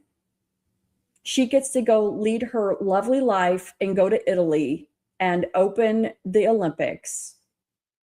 Her kids are in private school. She's on TV. She has a budget for clothes. She's got the best of everything while I'm here cleaning up crap diapers of my mother. I want my freaking money. And that bitch better give it to me. I want it. I want her to pay. I want her to pay. So regardless of, we need to get rid of Nancy, I want my inheritance. but it needs to look like a kidnapping because I want her to pay. I want my money that I am entitled to. I've been taking care of my mother for 15 years while these people have been out living the high life.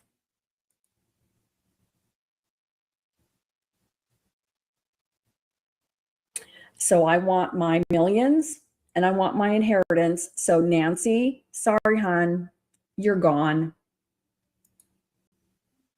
And they know she's dead.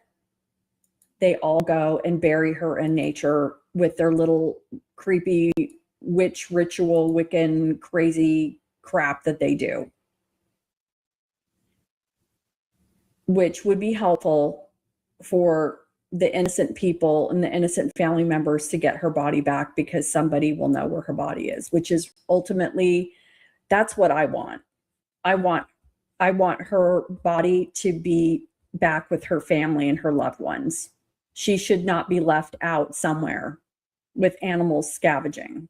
That's horrifying. Okay. Well, that was lovely. What do you guys think?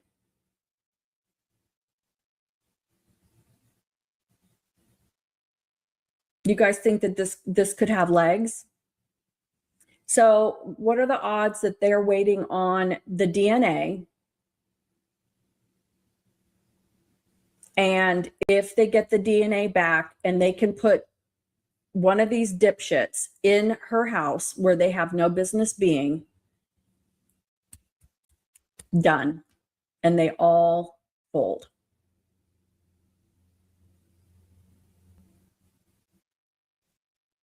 And you know what? I have to say, and I love Chris McDonough, but I mean, I was just kind of like, okay, I was just kind of every show, because I watch every show. I watch every live. I love listening to the psychology, the methodology, the crime fighting, I love all of that. And they're so intelligent the way that they talk. And I just was thinking, Chris, you got to let this go. It's not the family. It's not the family. They would have had them arrested by now. Well, guess what? The DNA, if the DNA is not simple and the DNA is a problem, they got to wait for the DNA. And with this kid, they have a young kid. They're not going anywhere. They probably can get them. And I'm sure that they're watching them. So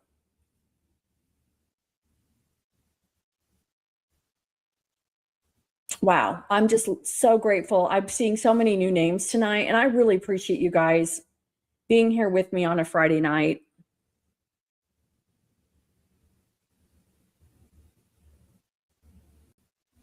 I hope it's not true as well. It is very dark. I mean, I don't feel comfortable even talking through the scenario, but you know what? It has to be discussed, guys. I think it's fair game. We're just talking scenarios, guys. I'm not accusing anyone. I'm talking scenarios. I don't want this to be true, but this whole thing has not made sense since the very, very beginning. And the thing that always made sense to everyone was because of the family. I mean, who's going to do an 84-year-old in? Someone who's going to get something. Okay. Thank you so much, you guys. If you have not subscribed, please subscribe. Again, as you see on my sticker, I don't want super chats. I don't want super sticker. I want super Beatles. I don't want super Macs. I don't want French fries. I just want you guys to subscribe and watch. And I want you to hit that bell. Come back. Come back. I want you guys to come back. And this is what we do. We shoot the breeze. We talk through everything. I'm going to look at everything. And you know what? Next week, if we're looking at something else comes out, we're going to go down that path. 2 weeks ago, we were looking at the MG Motors and the Zach guy, and we were lining that up. So it ain't done till it's done. So thank you for subscribing. Thank you for hitting the bell. Thank you for hitting that like button. Thank you for saying hi. Lex and Courtney, the dynamic duo. I'm going to reach, you know what? I'm going to just reach out to him and just say, look, Monks, I like the way you think, bud. Okay, you guys, thank you so much. I will be live again this weekend. I know for people who don't have anything going on, I'm not doing much this weekend. I'm going to try to come up with some fresh content so we can maybe hang out. So until then, I will catch you on the flip side, and toodaloo.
So, Mark, why do you think there was a story that turned out to be bogus, that these ransom notes that we got and that the Tucson stations got were fake? I don't think the story was bogus. I think it was planted, and frankly, by somebody in the FBI.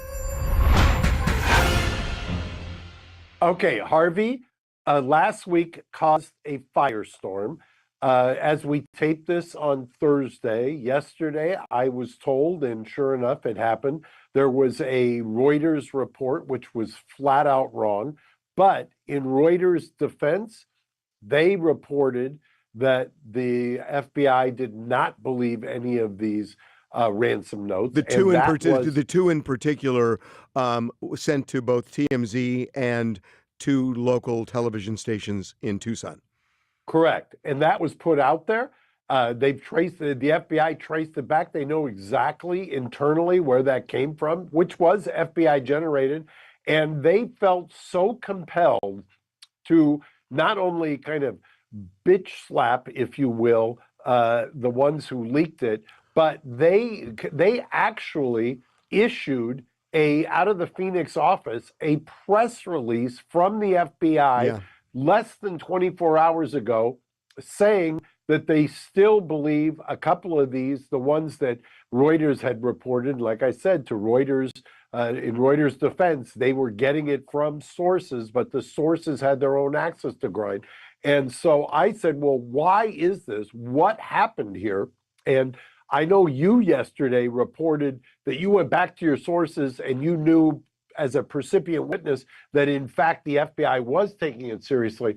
This came from the top of the FBI. I'll leave it at that. That specifically, there were mistakes that were made by FBI agents initially. You know how everybody was talking that it was the sheriff, and everybody was laying blame. Yeah, everybody blamed it on the sheriff.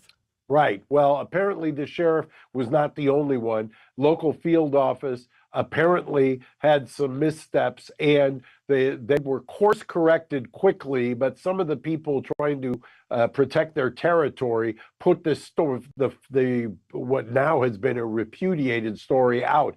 And then, as we tape this, there is a plea that's being reported by NBC News that somebody is entering a plea to, or has entered a plea to, a phony ransom note. There was a concerted effort to try to basically cover the tracks. This person pled. They knew the person was going to plea yesterday when they released this story to Reuters, but that does not take away from the fact that, yes, in fact, they are seriously taking the ones that you got and the ones that the local affiliate received as well. Okay. Totally seriously, and think they're real. I want to talk about two things with you. One is why they would say something like this. Somebody in the FBI would say something like that, where they're not considering the notes when they really were, and two, what the screw ups were. So I want to talk about those two things, but let me just, so everybody understands what happened here. So we received the first ransom note along with two television stations in Phoenix. That ransom note said, give us $4 million. And if you don't give it to us by the deadline, it goes to $6 million. And if you don't give it to us by that deadline, we'll kill Nancy Guthrie. Then 4 days later, they send a second note, and we know it's the same person based on the emails, and there are markers on it, but it's the same person, writes a second ransom note to one of the Tucson stations saying, Nancy's dead. And we didn't do it. She just died. And they never asked for any money. They just said it. And the next day, that's when Savannah said, we will pay you. Just let us know how to get our mother back. And the reason she said it that way was that second note didn't ask for a particular amount of ransom. It just said, you know, I think what happened was the kidnappers did this to get money, and they thought, oh, we can get a quick payday, and then she dies on them, and they're thinking, and they didn't know the medical history or anything else, right? We're murderers now, and they just went underground, never to be heard again. And that's why she made the plea saying, we will pay you. The reason she didn't pay is she didn't know what they wanted at that point, and they never got back. So we had always been told by the FBI, and we had numerous contacts with them. They had multiple people talking to our IT team all the time. I was talking to them. They told us, we believe those ransom notes are real. And then we started getting this guy who was constantly contacting us saying, I know who the kidnappers are. Give me 1 Bitcoin, and I will lead you to them. So Reuters comes out. When you get the Reuters story, which came out on Wednesday, 7/1, what are you saying to yourself? Well, I know what I was saying. Well, what I said to myself was, look, I want to make sure maybe they're right. Maybe they've decided that it would have surprised me given all the communications we had. But when I saw this Reuters story that said that the FBI believes those ransom notes, as well as those demand letters we received, are fake. And when I saw that, I thought, that's just not aligning with what I had been told. But maybe they got this. I mean, I didn't discount it. So I contacted two people at the FBI, one of whom is involved in the investigation, another is an official. And the official in particular said, look, I will tell you this on background, that it is we believe it is more likely than not that the two ransom notes are legitimate, are real. We have less comfort believing that those demand letters, for the Bitcoin are real, but we haven't discounted that either. Now, this person was very careful, and it was really an interesting call because I really had to press to get an answer on this thing. And so there was something going on in the FBI at the time, but this person was very clear, more likely than not, that it was, if you had it, I even talked about, what if it's if it were a civil case, 5149, is the majority on the side of legitimacy? The answer was yes.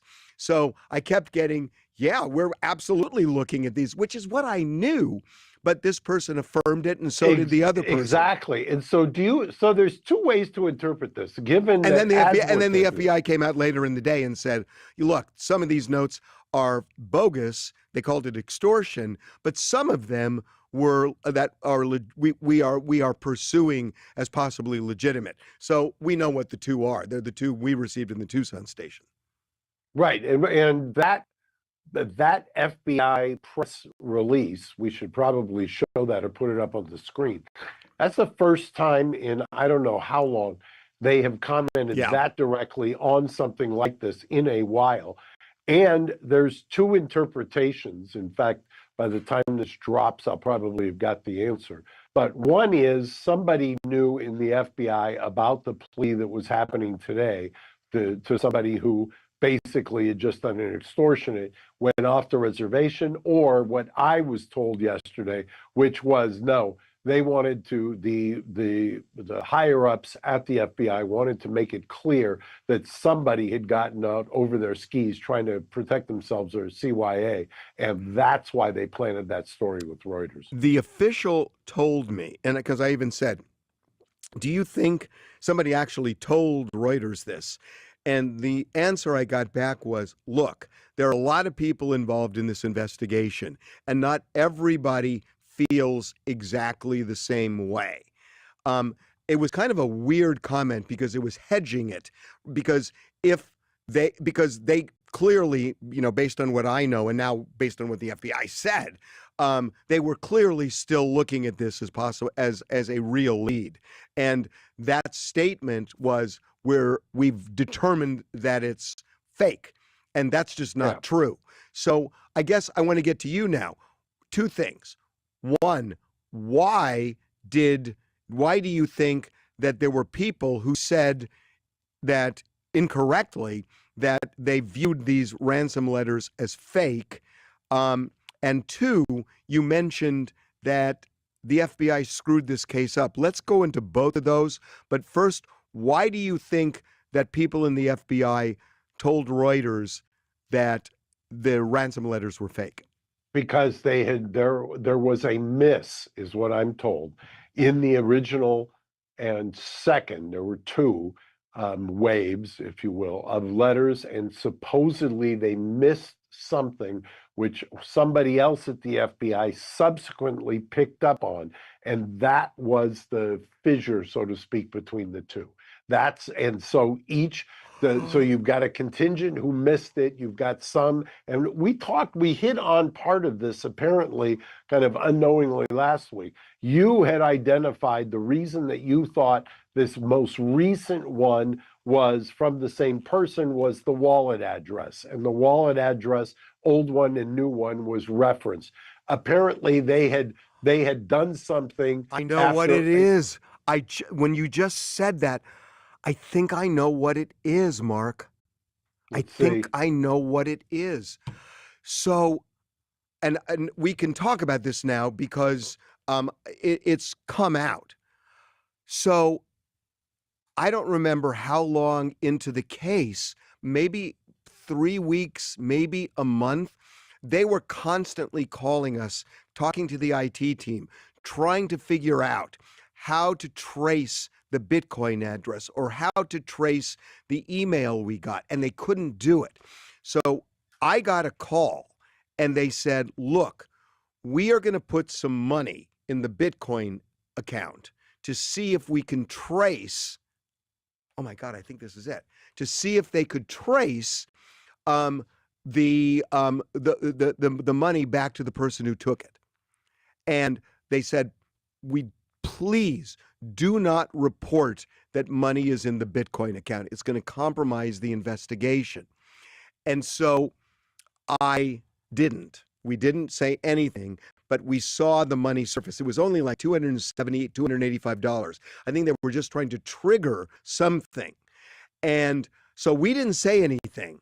And then a couple of days later, Tucson stations that also had the Bitcoin address published a story that money went into the Bitcoin address.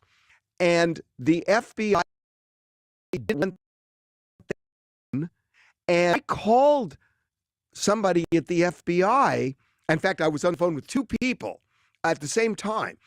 And I said, well, this Tucson station just reported what you told me not to say. What happened? And one of them said to the other, did that Tucson station also get the ransom note? And it's like, yeah. I mean, it was widely reported they did. So I think they forgot to call that second Tucson station, and the second Tucson station blew their cover on what they were trying to do. And internally, and it was a screw up.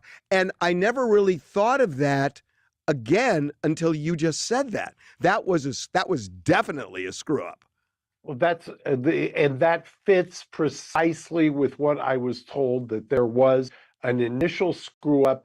They then figured it out, and then that is where the fissure happened. And that's precisely, that fits exactly with what I was told, that it was people trying to cover their territory and CYA on this. And take it one step farther, because if in fact they had figured that out even quicker and had been able to reverse engineer, so to speak, to the Bitcoin address, which they did once they put the money in, God knows if she would have passed, if she did pass 5 days later. Well, I think it was earlier than 5 days later. I think it was, I don't know. I mean, look, these demand letters we got that I have always had this nagging feeling might be real, that if you believe that person, it would have been on that Wednesday after the kidnapping on Sunday. But whatever it was before that Friday, because that's when the second note came to the Tucson station saying Nancy was dead. So it happened within days. And it happened directly in that timeline of if you believe yet the most recent one you have, where there's supposedly a screen grab, there's supposedly an external driver, something that's stashed. It was in real time, and there is a lot of internal second and third guessing as to who dropped the ball when and why they didn't kind of tie up all the loose ends. So it doesn't feel like everybody in the FBI clearly is not on board with what's going on here, because if there are, as you put it, a couple of people who went off the reservation, this is not where they're all aligned. They are not aligned. I mean, I know that for as close as one gets to a fact, and all you've got to do is take a look at how quickly that FBI press release came out after the Reuters story. All I know is when I saw the Reuters story, I said to myself, Harvey must be having a TIA, because there is no way, having dealt with it and knowing how much the amount of resources that was expended both by you internally and by them externally, that made any sense whatsoever. If they thought that was a fraud, they're not going to run it to ground like they were doing in real time. Yeah, I mean, look, my sense was it wasn't true. But again, you know, a lot of times these cases take crazy twists and turns. And I've just seen things that are so illogical on their face, and they turn out to be true, that I thought, well, you know, I had to pursue it and ask and call. And even after calling the person involved in the investigation, I kind of felt like, well, you know, I still need to go higher. And that's when I talked to this official, and the official, to me, made it clear by saying, look, it's more likely than not that it's legit. I did not expect they were going to put a press release out, although I will say that I'm sure they got a flurry of phone calls, because Reuters is coming out saying these ransom notes are fake. And then I do something mid-morning on Wednesday saying, I made calls. They're saying more likely than not real. And so I think because people saw it was going two different ways, they must have gotten a lot of phone calls, and they finally said but you know, they didn't have to say anything. No, they didn't have to say a thing. They could have just been dismissive and slow walked it, or just ignored it. You know why? You know why I think they wanted to come out and say something? Because I think that those notes, they believe that somebody is going to blab something, and that if they just if people just thought, well, those notes are fake, then all of the clues that might lead you to the actual person from that note, people are going to say, oh, it can't be true. So I think they wanted to keep that alive, and that's why they said, no, there are some notes that are real. I'm a little surprised. Why didn't they say those two? Why weren't they more specific? I mean, it's clear they're talking about those two. So I think you're spot on, and I'll tell you why. As you know, in these cases, the first 48, 72 hours, 96 hours at the outside, generally, if you're going to solve it, you're going to solve it right then with traditional police or detective work or investigative work. Once you get past that period of time, and the case becomes cold, and especially a case like this, which has got just enormous resources and attention in it, then the overwhelming majority of times, the way it gets solved is loose lips, or somebody drops a dime on somebody else, or somebody gets careless, or something like that. I think that we are in that window. I think they honestly believe within the FBI right now, in the people who have been kind of firing in all cylinders, they think right now is the time when somebody is going to come forward, and why are you saying that? Why?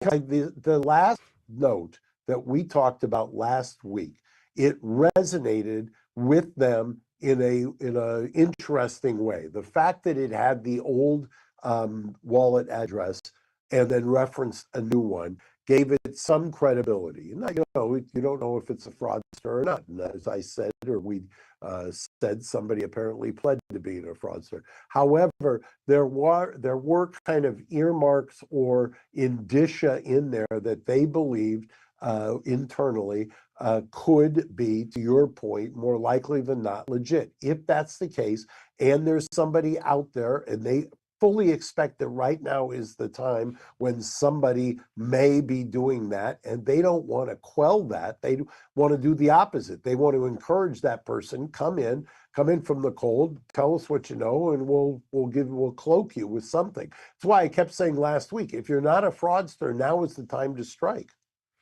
Yeah, that's interesting. You know what I was just thinking of? That early on in the investigation, there were certain items that were found that got a lot of news attention.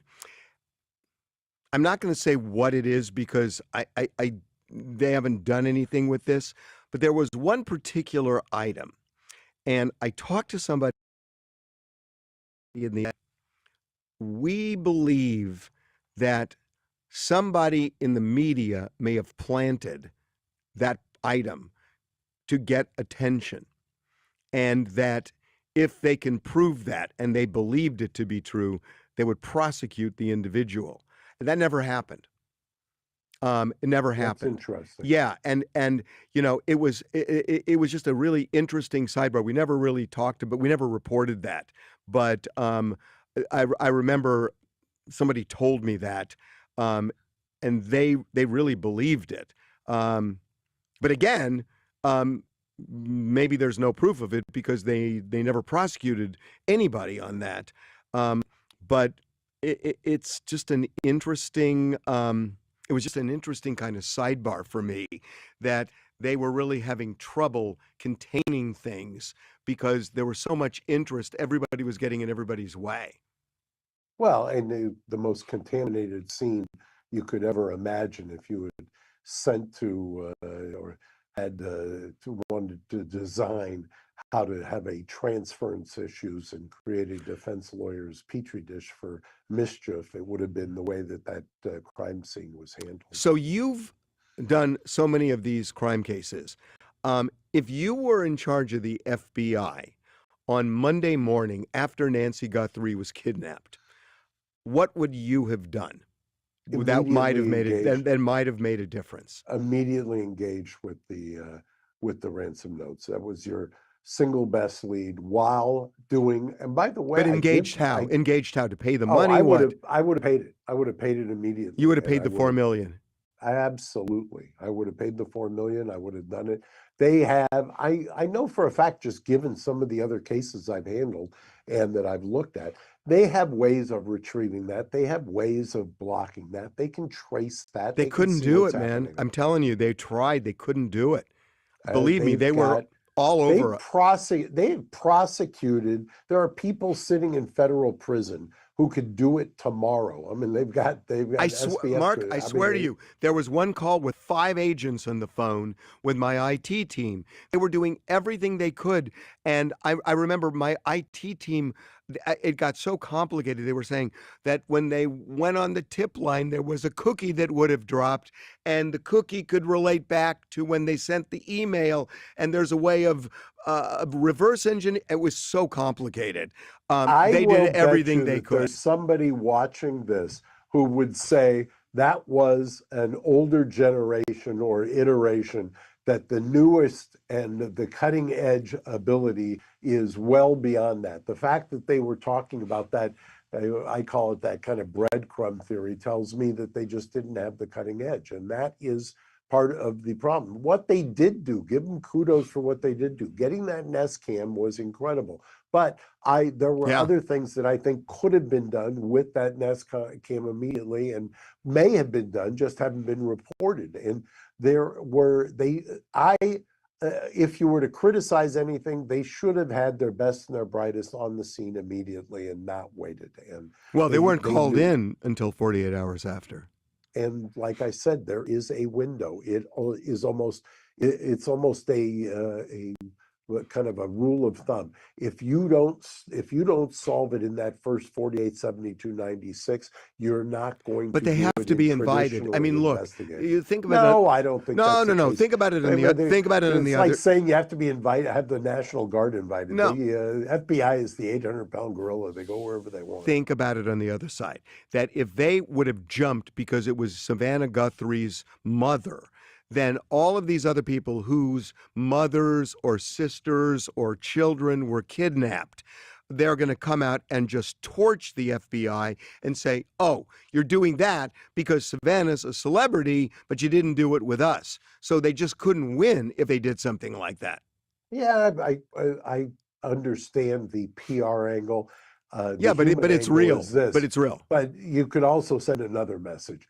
If people know that immediately they're going to be apprehended. And remember, you and I heard the locals talking about it in the first couple of days. This is not uncommon. It's not an everyday occurrence, but these kinds of kidnappings across the border, in proximity to the border, are not uncommon. And that is one way to send a message, so to speak.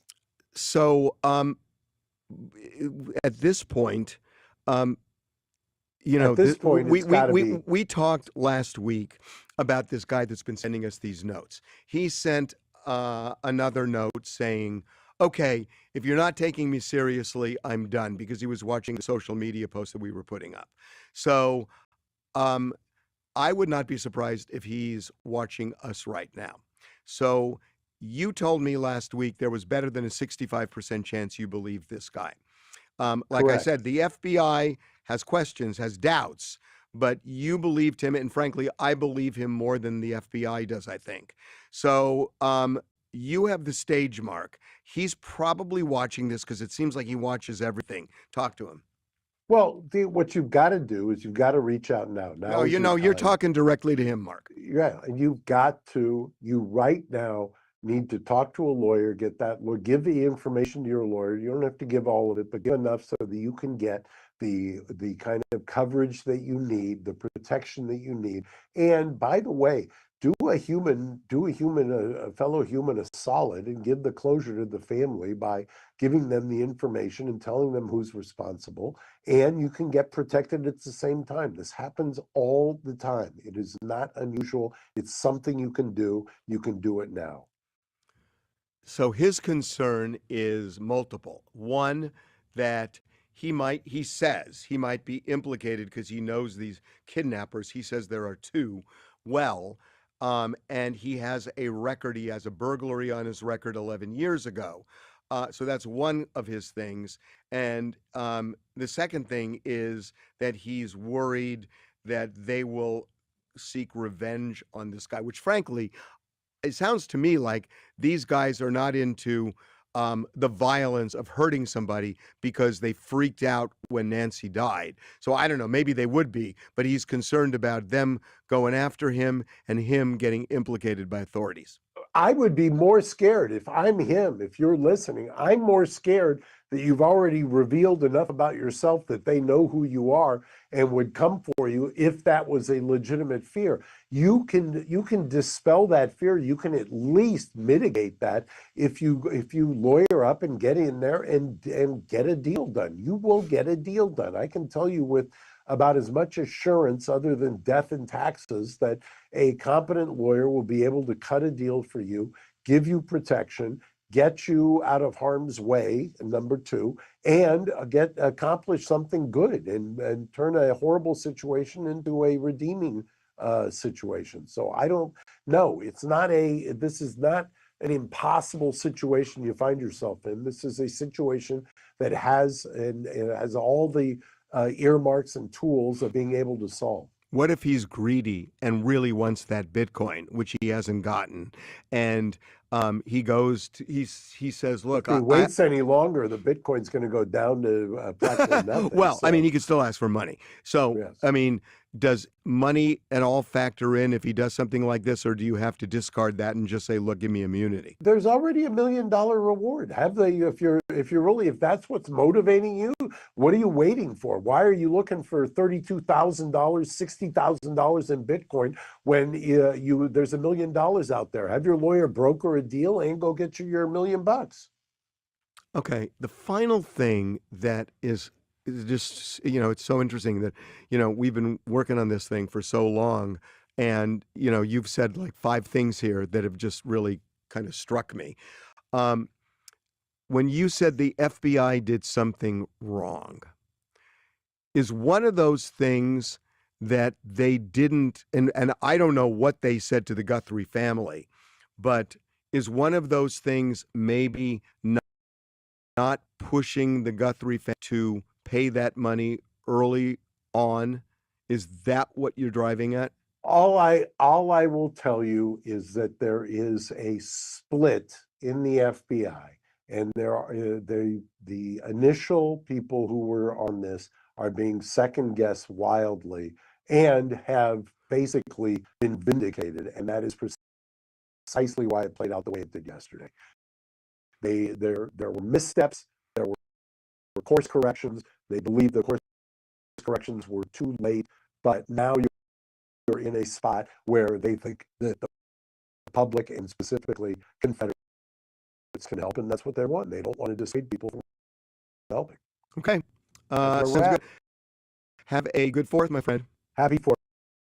Happy 250th. But you don't look a day over 125. I was going to say, that was my joke. Thank you.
Ay.